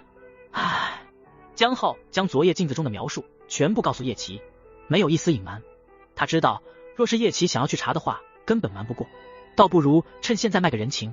叶琪脸色平静，我知道了，叶神，我觉得我们应该得要团结一点。按照镜子的说法，从第2晚开始，每天晚上都会死去将近一半的人，到了现在，人数仅仅只有最初的1/3了。他和周泽依旧坚持本心。叶琪，我看起来很像圣母吗？直播间，哇，是啊，别人的死活跟叶神有什么关系？人家正准备回去找老婆贴贴呢，这2个人堵在这，难怪叶神火气大。是啊，如果是我也恼火。但这副本也挺可怕的，也知道最难考验的就是人性，死了将近2/3的人，这才第3天啊，这死亡率也太高了，看得真吓人。叶琪进入房间，把门重重关上，给2人吃了闭门羹。江浩无奈摇头，算了，我们走吧。江浩和周泽离开，反正该提醒的他们也提醒了。我回来，这是怎么搞的？房间变成一团乱，地面全部都是积水，墙上的挂画歪七扭八，摆件也是掉落地板，仿佛经历了一场世界大战。那只小人偶的身影倒是没看见。叶琪看了眼紧闭的窗户，人应该没跑才对，不许动，举起手来。一个冰冷的枪口抵住他的后背。杰，快交出身上的所有零食，否则我就要开枪了。娇软的声音从身后传来，似乎玩得不亦乐乎。叶琪叹了口气，一个漂亮的回手，瞬间将乔九抓住，没收走了他手上的迷你水枪。蓝色的鬼火出现在他的周围飘绕，身上似乎也沾着水滴。一人一鬼火，刚刚在玩打水战。乔九被抓住，一点也不紧张。你怎么这么晚才回来啊？我在这里好无聊。无聊？叶琪挑眉，然后你就在我的房间打枪战。看向地面的积水，乔九好似知道自己犯错了，垂下脑袋，声音娇软道：那对不起吗？叶琪扶额，这跟养了只哈士奇有什么差别？尽添乱，身上怎么也都湿了。乔九摸摸鼻子，不小心弄到了。我帮你去洗澡。似乎没什么不对劲。直播间，放下我香香软软的老婆，狗畜生啊！怎么可以哄骗这么可爱的小人偶？我要告到中央。还真的是一点也不装了，老婆快跑呀！再不跑就来不及了。他们还没骂够。呼地，直播间黑屏，主播已关闭直播授权。靠，这件红色衣服你很喜欢吗？你怎么一直穿着它？因为我是小红帽呀，当然要穿红斗篷了。乔九毫无防备，在浴缸中玩水。突然，水面大幅度的开始上涨，水位升高。男人突然进来，你进来干嘛？这可是我的浴缸。乔九宣示主权，鼓起脸颊，因为热气，他的脸颊变得红扑扑的，娇憨而又可爱，神情十分灵动，眨着水汪汪的大眼睛。叶琪看着面前精致可爱的小人偶，眸中的幽光逐渐加深，漆黑的有些可怕。他靠近亲了亲他的脸颊，把乔九吓了一跳，刚想逃走，猛地被一只大手抱住，拉回怀中。鬼火见乔九被欺负，气焰上升，男人极冷的眼神刀甩来，鬼火的气焰变小，敢怒不敢言，锁到角落。他的气势好可怕。乔九感觉不对劲，开始踢腿挣扎。你快放开我！呵，晚了，送到嘴边的肉怎么可能放走了？心中的情绪掩盖不住，男人眼眸深邃，几乎快要把面前的小人儿全部吞噬。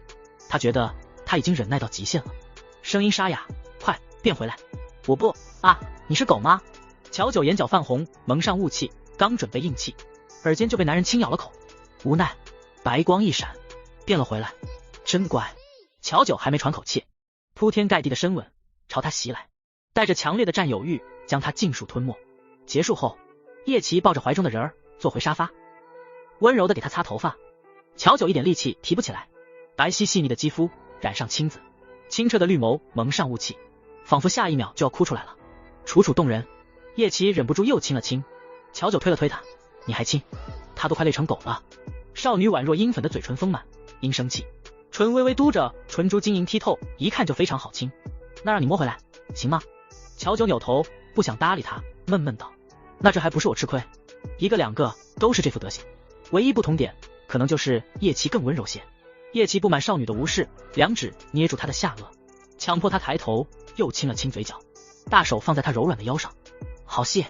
屋内格外温馨。叩叩，敲门声突然传来，叶琪皱眉，不打算理会，将头埋进少女的脖颈处蹭了蹭，抱得更紧了。乔九拍了拍她的头，喂，有人在敲门。不管。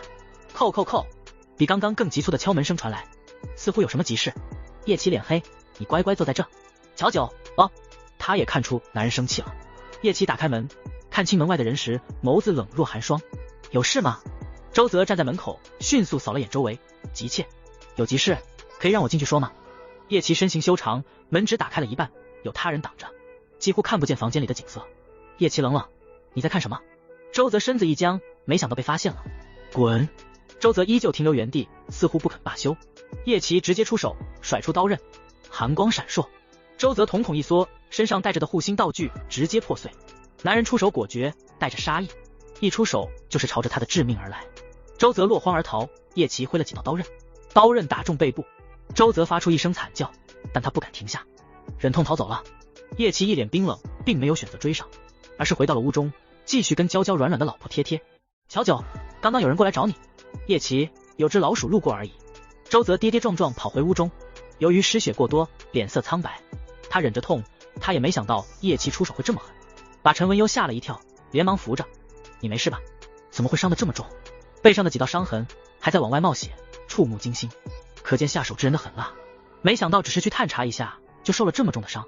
陈文优柔声，对不起，若不是因为我，你也不会受这么重的伤。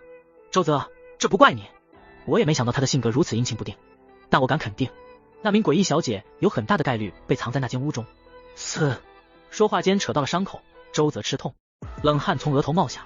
若不是他有保命道具，绝对死在叶琪手上了。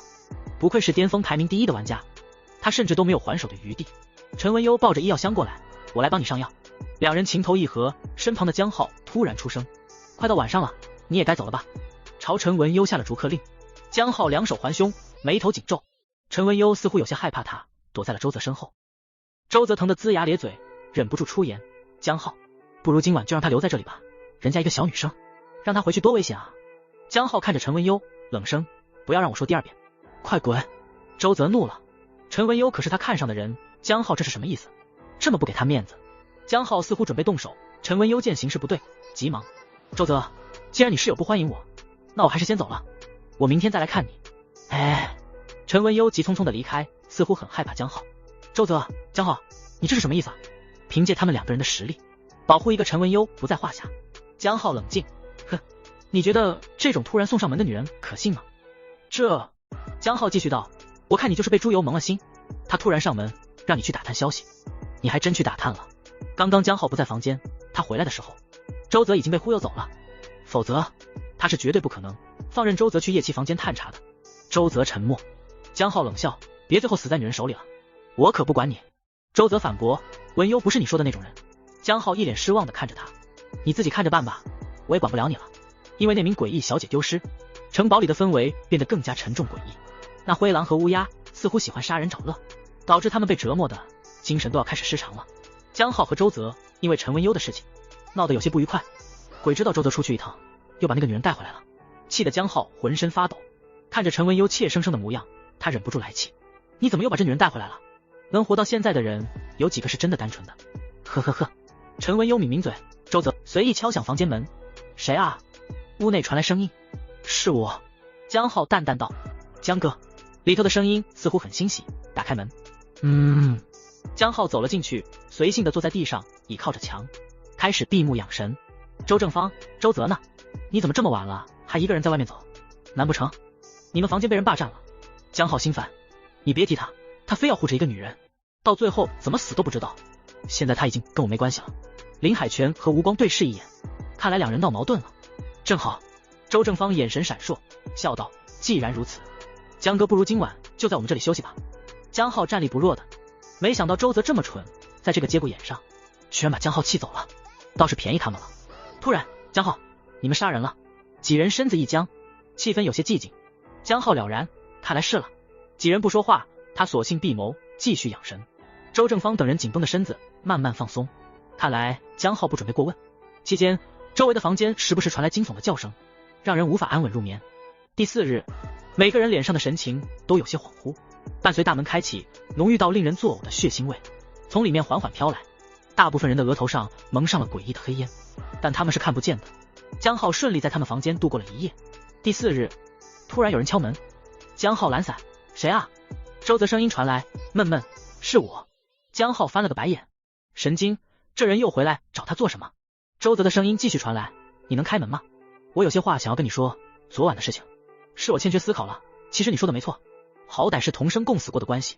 江浩没想到仅仅一夜，周泽就想通了，他有些意外。周正方有些急了，你不是说不管他了吗？你要跟他走吗？屋中的人沉默，任谁都看出周泽是来喊江浩回去的。可江浩若是走了，他们就少了一个战力。对于后面的局势不妙，林泉海和吴光等人其实不希望江浩回去，但他们也不可能强行要求江浩留下来。江浩给了他们一个神色，放心，估计他是遇到什么事了，我过去看看，等会就回来。昨天的事情已经让他感到心寒了，以他对周泽的了解，周泽绝对遇到什么事情了，否则这人是不会回头来找他的。周正方这才放松下来，不会跟着周泽走就好。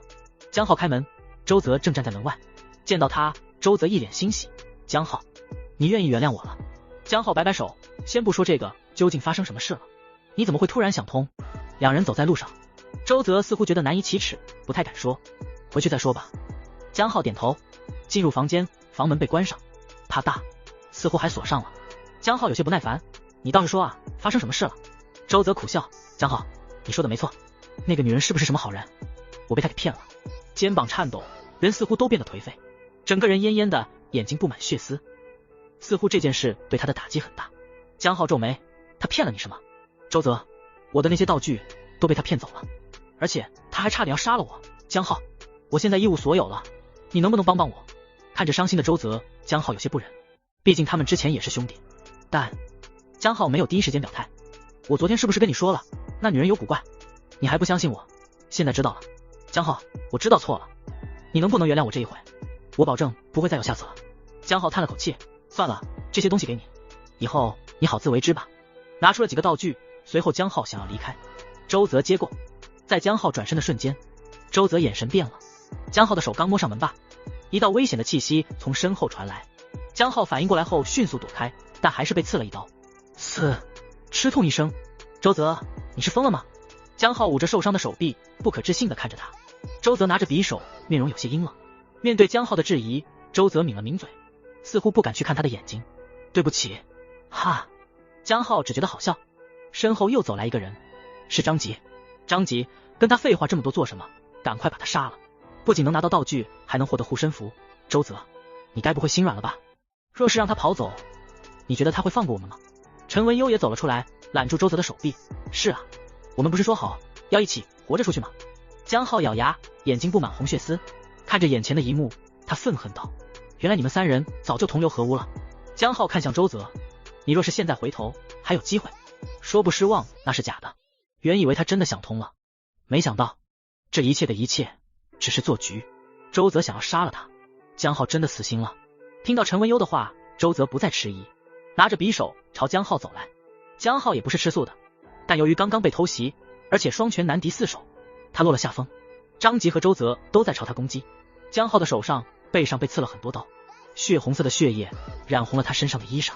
江浩甩出一个障眼道具，趁这个机会使出吃奶的力气把门撞开，失血过多，面色有些苍白，跌跌撞撞的逃离。乔九正躺在床上睡觉，咣咣咣，一阵急促的拍门声响起，把他从睡梦中吵醒了。夜神，求求你救救我！还在高声呼喊，有些无力。乔九揉了揉眼睛，是谁一大早在这里吵吵闹闹啊？迷迷糊糊间，乔九下床开门，他一打开门，浓郁的血腥味扑面而来。江浩只是想来试一试，没想到叶琪真的开门了，于是他想也没想，直接冲了进来，随后关上了门。那些人胆子再大，也不敢跟叶琪对上。叶神，谢谢你啊，还好你救了我。哎，江浩有些无力，顺着房门倒在地上。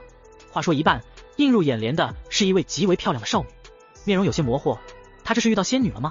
江浩晕死过去。乔九揉了揉眼睛，这人怎么突然就倒下了？该不会是死了吧？但他身上脏脏的，有些血液都凝固了。乔九掏出一根树枝，戳了戳江浩的脸，喂，死掉了吗？毫无反应。乔九突然想起在木屋中养的那些鲜花，每天都需要浇水，不然会变得蔫蔫的。是哦，呼哧呼哧。乔九拿来一杯水，浇在江浩的身上，冰冷的水刺激。江浩猛地惊醒，眼神带着杀气。乔九高兴，你醒了，看来浇水还是有用的。听着少女娇软的声音，江浩身上的杀意渐渐消散，他逃出来了。江浩，是你救了我吗？他在昏迷的时候勉强能感觉到一点，少女不但温柔地摸了摸他的脸，而且还轻柔地喂他喝水。江浩的眼眸染上痴迷。乔九傲娇地扬起小下巴，当然是我了。如果不是他浇水，他怎么能这么快恢复你？嗨嗨，嘴角落下一丝鲜血，江浩擦去，不想让面前的人儿感到害怕。江浩环顾四周，没看到叶琪的身影。叶神去哪了？他刚刚有事出去了。你是来找他的吗？面前穿着红色兜帽的小人真的好乖好乖。江浩不由心动，声音也好听，每一处都长在了他的心尖上。猛然，他突然想起什么，不好！江浩忍着痛从地上坐起，想要拉住乔九。你快跟我走，这里现在很危险。乔九后退了几步，一脸防备。不行，我不能跟你走。叶琪说了，我不能随便跟陌生人走的。面前的男人身形有些清瘦，白色的厨师服已经被鲜血染红，因失血过多，唇色苍白，一看就不像好人。江浩没想到少女的防备心这么重，但因为他，周泽他们绝对知道少女就在这个房间了。虽然不知道他们的目的，但绝对不是好事。江浩，小姐，您难道忘记我了吗？我是负责给你做饭的厨师啊，我不是什么坏人。原来是你啊，乔。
身边的。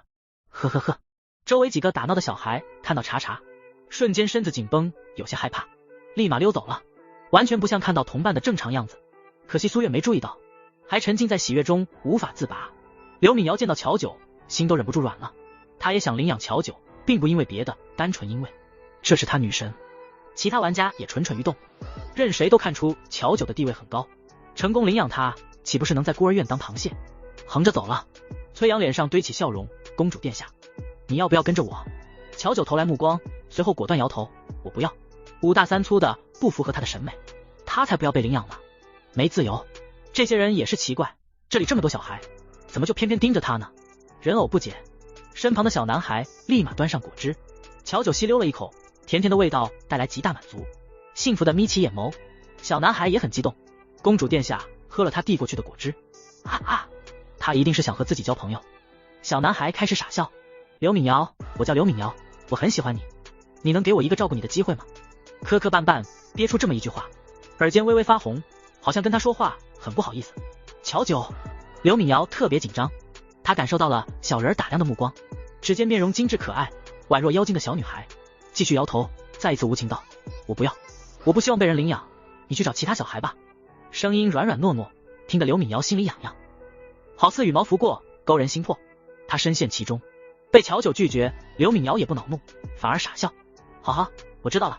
呜呜，跟女神说上话了，声音好软糯，好甜美，好可爱，内心发出土拨鼠尖叫啊！好想把她抱进怀里入啊！但她知道，若是她这么做，她一定会被周围的诡异小孩撕碎的。不行，太激动了，她得冷静一下。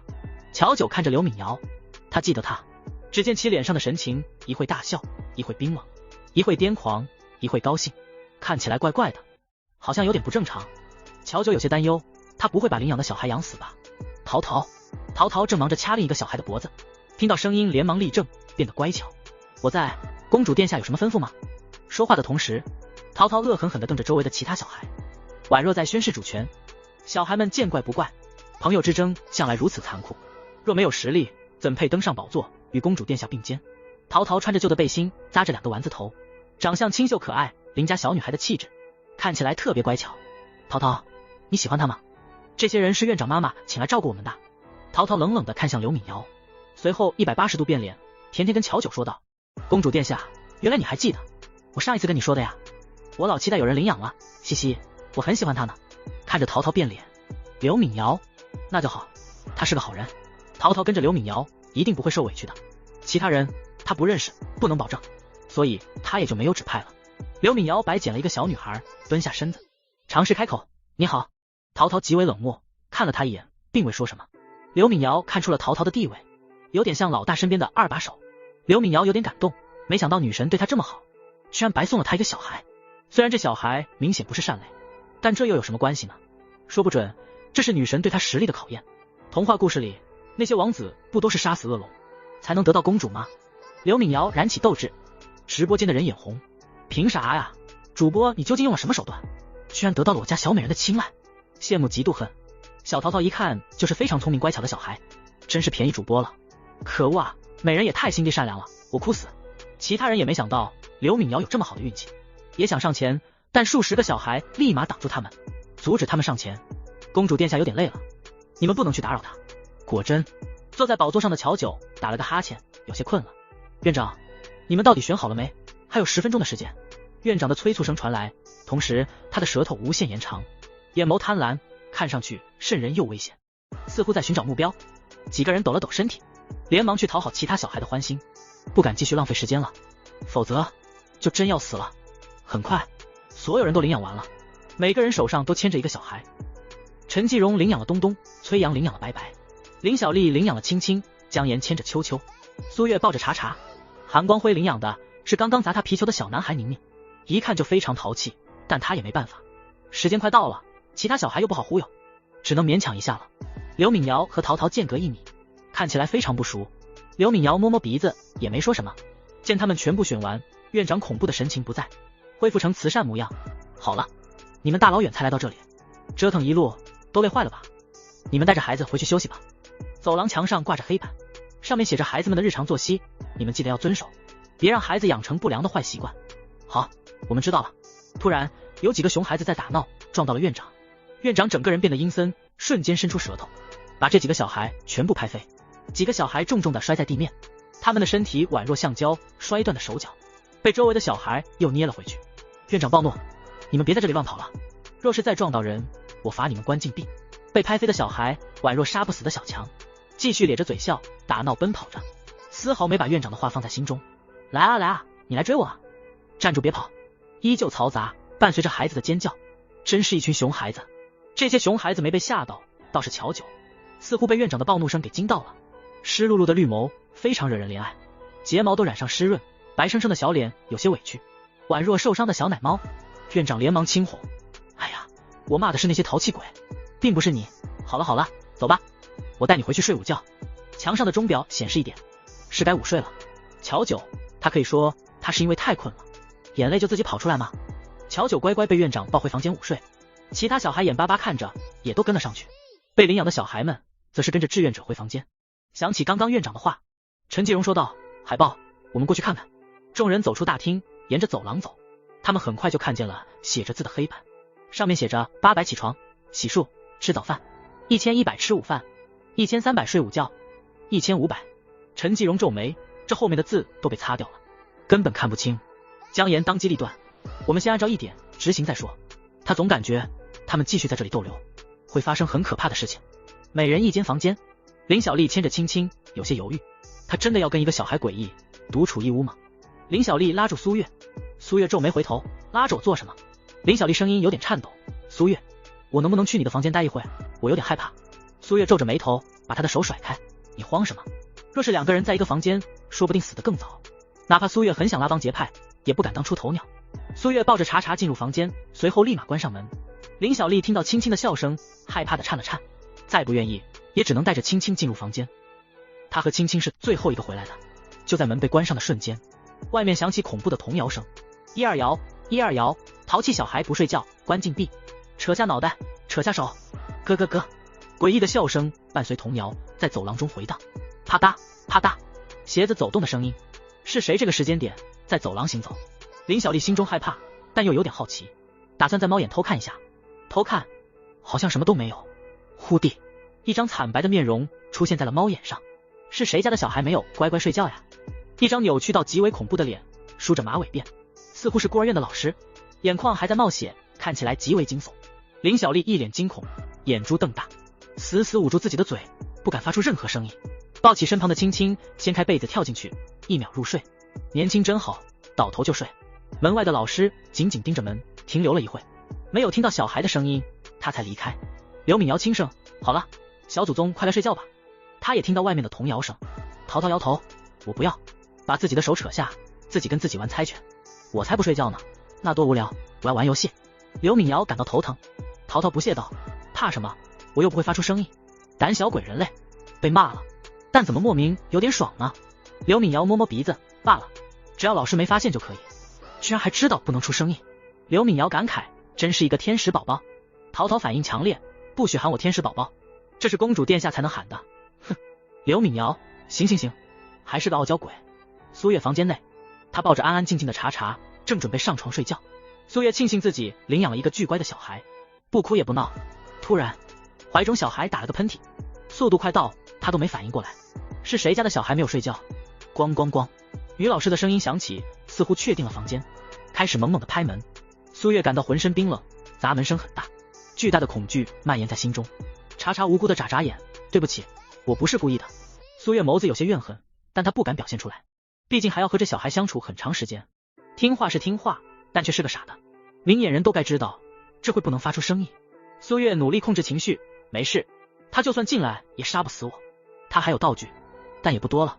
茶茶扬起笑容，是吗？那我就放心了。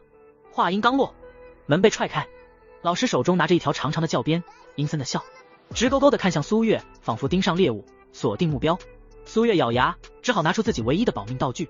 殊不知一旁的茶茶正冷漠的看着这一切，见他活了下来，有些遗憾，可惜了。听着其他房间传来的动静，其余人不敢耽误，都抱着小孩去睡午觉了，生怕被门外巡逻的老师缠上。午睡结束，一声清扬的音乐声响起，这是在预兆什么吗？淘淘，上课时间到了哦，我们得要去教室了。陶陶拉着刘敏瑶往外走，刘敏瑶觉得自己好像被小孩姐带飞了。其他人听到音乐声也都起床。韩光辉摸不着头脑，这是啥意思啊？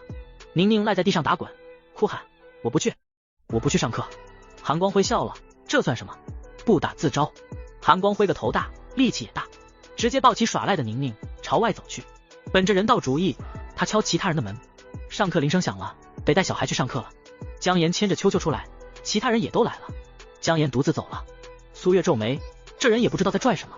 韩光辉不在意，算了算了，说不定人家是高手呢。崔阳，我们快走吧。5人进入教室时，发现刘敏瑶已经坐在旁听席了。林小丽小声嘀咕，就说刚刚怎么没看见她？原来她早就知道要来上课了，也不告诉我们，真自私。因为长期锻炼的原因，刘敏瑶身上的肌肉很结实，不似寻常女生那般纤瘦，但也不会很夸张，看起来就是酷酷的，安全感十足。穿着猎人短裤，一看就很有实力，绝对是那种资深玩家。瞬间，林小丽感到一股危险的目光正在盯着她，抬头看去，是刘敏瑶。难不成她刚刚说的话被刘敏瑶听到了？不可能吧？教室里坐了很多小孩，吵吵闹闹的，她和刘敏瑶之间又隔10米，耳力不可能这么好吧？刘敏瑶看了眼，便收回目光。她懒得搭理这种小丑，她还有更重要的事没做呢。眼瞧还有一人坐在中央，浑身宛若在发光。今天又换了一条崭新的裙子，粉色的头发盘起，整个人软软糯糯，乖巧又灵动，吸引了所有诡异小孩的目光。他们脸上带着狂热，跟峨眉山的猴子一样，嗷呜嗷呜乱叫，围绕在乔九身边打转。裙子只到膝盖下面一丢丢，白白注意到，丢下崔阳跑了过来，脱下自己的夹克外套，害羞的递过去，给你，小心着凉感冒啊。乔九甜甜一笑，谢谢你。伸手到一半，夹克外套就被其他小男孩丢开，放在地上猛踩，这么破的衣服也好意思拿给公主殿下？其实不破算是比较新，但他们实在是太嫉妒了。就是有些小女孩也应答道。白白的脸色瞬间变了，原本的他看起来清秀干干净净的一个小男生，瞬间张开了血盆大口，把周围几个小男孩的脑袋咬掉，嘎吱嘎吱。崔阳看得毛骨悚然，他竟然和这样的怪物待在一起睡午觉。其他人也是纷纷低头看着小孩，怕小孩会突然变脸。苏月也是，查查咬了咬手指，一脸天真无邪，怎么了？尽显无辜。苏月摇摇头，他怎么会怀疑查查呢？陶陶冲上前撞开白白，滚！谁稀罕你那脏兮兮的外套？白白恐怖的眼珠转动，正准备动手，一道娇软声音，小白，你来了呀。白白瞬间变得正常，血盆大口消失，紧张的揉捏衣服，衣服被拧得皱巴巴。看到朝他招手的小人儿，白白满脸通红的走过来。乔九背着毛绒小挎包往里面掏了掏，小白，你上次不是说想要吃骨头吗？我找食堂阿姨帮你拿来了。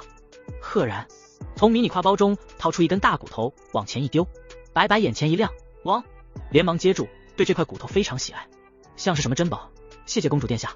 苏月看得眉头一皱，这场面让他非常不舒服。你这小孩怎么能这样呢？把其他小孩当成狗一样耍，这未免也太过分了。其他小孩脸色一变，眼神空洞，悠悠转头看着他。苏月被吓到，后退了几步，但依旧嘴硬。你们想要做什么？我说的有什么不对吗？直播间的观众笑不活了。是没什么不对，但是主播有没有想过，这群小孩是诡异啊，不能用正常人类的标准来衡量他们。是啊，这不明显自愿的，说实话，我都怕女儿打他们一巴掌，他们会舔我女儿的手。这群熊孩子，你们都离我女儿远一点啊。乔九微歪了歪头，看向苏月，天真纯净的绿眸宛若最璀璨的宝石。老师进来，吵什么吵，都已经上课了，你们这些志愿者赶紧坐到后面的旁听席去。老师在看到乔九的时候，目光柔和下来，小九，你今天怎么也来上课了？我不是说了吗？你可以多休息一会，哪怕翘课也行啊。乔九乖巧道，我知道，但是我喜欢学习。乖巧的坐在板凳上，3好学生的模样。老师笑着摸了摸他的脑袋，真是个乖宝宝呢。老师拿出一堆零食，老师知道听课很无聊，无聊你就吃点零食，老师保证快点讲完，放小九回去好不好？乔九荡了荡脚，好，真乖。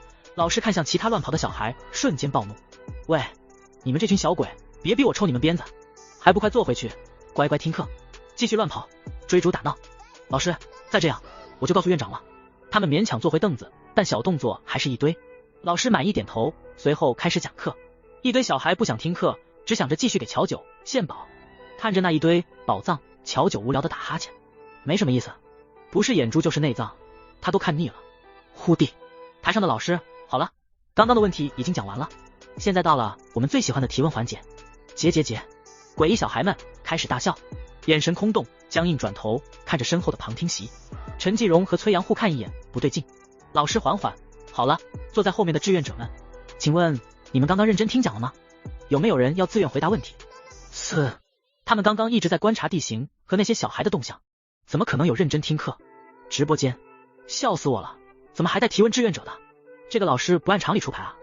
别说这些玩家了，连我的注意力都被小美人吸引走了，哪有心思听老师讲课啊？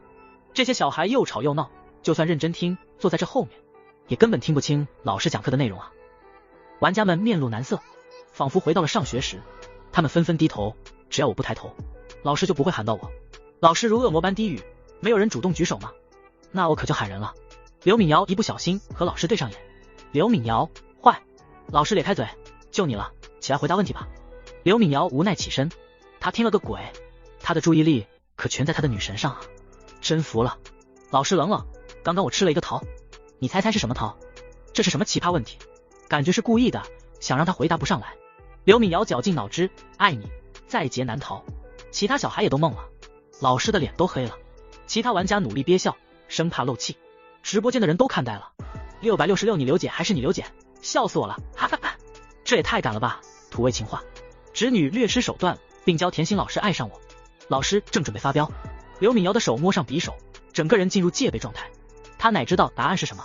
她瞎答的。就在这时，一道清脆悦耳的笑声传入众人耳畔，老师变得温柔。乔九鼓掌，挺有意思的。老师轻咳两声，是呢，看来这位同学非常认真听课。好了，你坐下来吧。刘敏瑶感到意外，还有这种好事。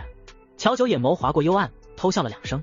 紧接着，刘敏瑶刚想坐下，她身后的座椅被拉走，差点摔跤，还好她反应快。刘敏瑶一个眼神刀甩去，想看看是谁在捣乱，结果一张可爱精致的小脸蛋出现在眼前。是你？尾音长扬，一脸惊喜。乔九本来想偷偷搬走椅子，让他摔个屁股蹲的，系统说了，在这副本他就是要一直做坏事，做很坏很坏的坏事，这样就能引起仇恨，让这些玩家杀了他。院长和诡异小孩他不是没尝试过，但那些人看见他就好像猫咪看见了猫薄荷，只会粘着他，哼，丝毫不起杀心。所以这一次他要把希望寄托在这些玩家身上。刘敏瑶伸手想要抱他，乔九后缩，萝卜小短腿，噔噔噔跑回去了。乔九坐回自己的位子，随后转头努力瞪眼，气势汹汹地看着他，绿眸灵动有神，似乎在说，我下次还会来捣蛋的。刘敏瑶捂住心脏，差点吐血，好可爱，好想偷回家。乔九见他被自己吓到心脏猝停，满意的点点头，没错，就是要这种反应。只见精致动人，宛如洋娃娃的小人儿，傲娇的扬起下巴，开心的眯着眼睛，像获胜的小猫，张牙虎爪，却只有一丢丢战斗力。刘敏瑶感觉整个人都要晕厥过去了，跟个死人一样瘫软在椅子上。见他这样，乔九更加满意。其他人神色各异，苏月冷笑，还以为刘敏瑶得了那诡异小孩的认可呢，原来只是为了摔死他。看来他还有机会讨其欢心。虽然他很烦这些小孩，但是为了活命，只能勉强一下自己了。老师继续提问，好了，还有没有人自愿起来回答问题？没有的话，我就继续抽人了。查查举手，有的老师。老师勾起嘴角，哦，是谁？查查指着苏月，语气带着崇拜，她，我的志愿者妈妈，是最厉害的人，她绝对有认真听课，话语间充满着天真无邪。苏月脸色大变，暗骂这小孩真是个白痴。老师，那你起来，我问你问题。一瞬间，苏月真的很想把查查掐死丢掉。他倒是没有怀疑查查的动机，单纯觉得查查就是傻。这破小孩还以为起来回答问题是什么好事吗？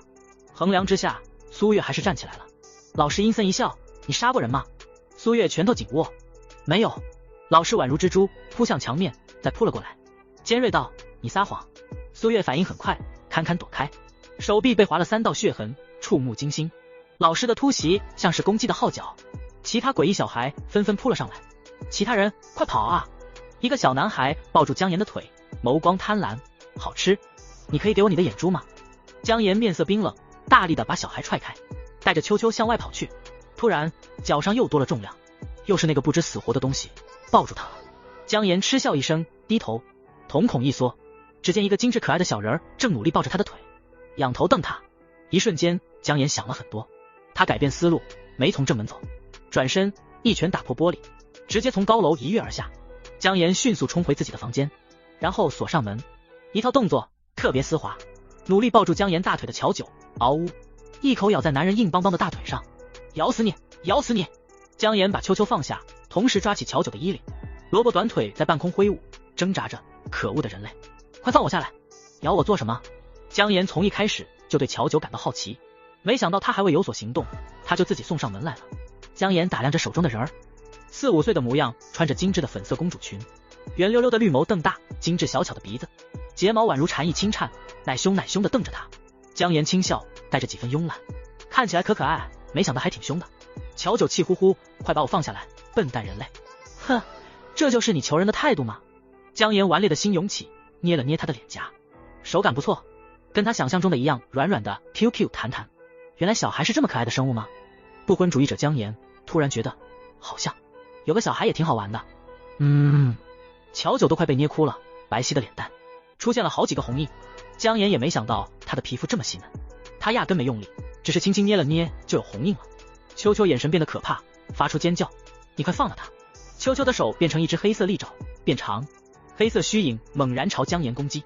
哎，不带这样的，我可是你的领养人，也算你半个爸爸，你这不孝子想要干嘛？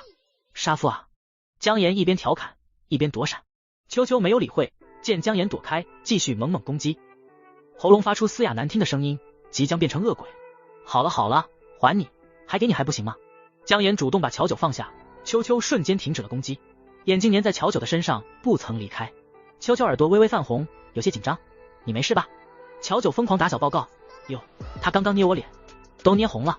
秋秋一看，确实，目光瞬间变得阴郁，直勾勾看着江岩，杀意涌现。江岩笑了，还想来？你们这2个小鬼可不是我的对手。乔九充满怀疑，上下打量着他。江岩穿着红色志愿者服装，却难掩帅气，嘴上一直挂着痞笑，左耳戴着黑色耳钉，看年纪也不大，估计就18岁的年纪。江岩撩了撩头发，怎么被哥的帅气吸引到了？但很可惜，我对未成年以下的女性没兴趣啊。乔九翻了个白眼，还真是往自己脸上贴金。乔九吐槽道，骚包。江岩没礼貌的小豆芽。乔九的脸颊宛如河豚般鼓起，气呼呼，你说谁是小豆芽？特别不服气。江岩起了玩心，当然是你了，秋秋的腿都比你长，可怜的小豆芽。你，乔九自知打不过他。听到软萌的哭声，江岩瞬间慌了。哎，你别哭啊！他也没想到这小鬼这么不经斗。秋秋怒了，你怎么可以辱骂公主殿下？秋秋化作恶鬼猛然攻击，江岩没空陪他闹，3下5除2把他捆成粽子，丢到一旁。变成粽子的秋秋不服气，像是毛毛虫一样在地上爬行，缓慢攻击中。乔九哇哇假哭，但他没想到江岩这么厉害，几下就解决了秋秋，有些诧异。随后他圆溜溜的转动绿眸，似乎在寻找对策，想了半天，好像没有什么好主意。江岩眼眸闪烁，薄唇上扬，觉得很有意思。古灵精怪的小孩，不知道又在打什么坏主意。圆溜溜的绿眸转啊转啊，生怕别人不知道他的坏心思。江岩没绷住，看着面前的2颗小豆芽，很难不笑。听他笑，面前的精致小孩屁股一坐，开始仰头，又要开始哭了。一套丝滑小连招，狠狠拿捏住他。江岩立马哄，好，给你糖果，你别哭了。江岩从口袋掏出牛奶糖，递给乔九。乔九假哭到一半，抬头看了看糖，又看了看江岩。江岩脸上真是不要脸。江岩嘻嘻笑了，那又咋了？快点叫哥哥。不要，你羞脸。乔九果断拒绝，或者你喊我爸爸也行，反正领养一个也是养，2个也是养。乔九，秋秋，乔九，你有病啊？干嘛？我可是认真的，确定不考虑做我干女儿吗？江岩越看这小东西越觉得喜欢，好像本该就是他的一样。做你干女儿有什么好处吗？遇事不决，先谈好处。只见面前的小孩还没他膝盖高，穿着华丽的小裙子，一双仿佛会说话的眼睛，闪烁着灵动的光，脸颊带着婴儿肥，古灵精怪，又不失甜美，格外讨人喜爱。小年纪就如此，长大还得了？江岩心想。他开口道，帮你杀人放火。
就在这时，教室中的场景变换，好似有几个人围着一个已经上吊死去的小男孩。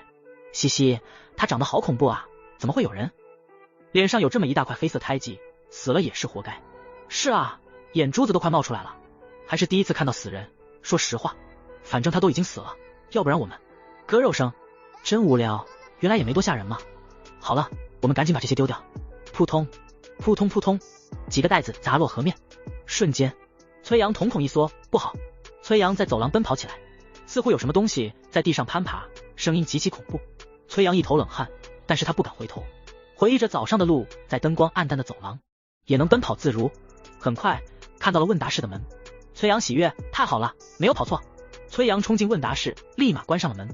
门外的东西似乎在抓门，刺啦刺啦，尖锐的指甲挠着门板，声音极为刺耳，感觉要刺穿耳膜。崔阳松了口气，心中戒备，眼底划过异样光芒。怎么可能？当初的那件事情应该不可能有其他人知道。崔阳深呼吸了下，然后才开始打量周围。地板上是什么东西？黏糊糊的。崔阳不经意低头，大面积的红，以及一张满脸惊恐的人头映入眼帘。崔阳被吓得后退好几步，后背抵在门上，已经无法后退了。直播间的人也被吓了一跳，这也太可怕了吧！这人该不会是回答错误，所以被活活勒死了吧？刚刚那些教室里的黑影总感觉怪怪的，还有那段对话是什么意思？是有关安娜的线索吗？这个副本好可怕，这些峨眉山猴子也好可怕，好久没看到小美人了啊！小美人快出现，我要洗眼睛。但是小美人在这个副本好像扮演的是一个坏蛋，那又怎么样？颜值就是正义。很快崔阳仔细辨认，认出了地上的人头，是林小丽，被绳子勒死了。熟悉的死法，崔阳脸色变得极为难看，心中有一种不好的预感。惊吓值400，惊吓值600。乔九笑意温软，听着不断传来的电子音，心情大好。娇软的声音仿佛棉花糖般，但说出来的话却令人感到寒不胜寒。你喜欢死亡吗？什么？崔阳还未回话，大脑迅速转动，可爱动听的声音还在他耳边蔓延。他似乎笑了，那你还是去死吧。无情冷酷，一声令下，砰！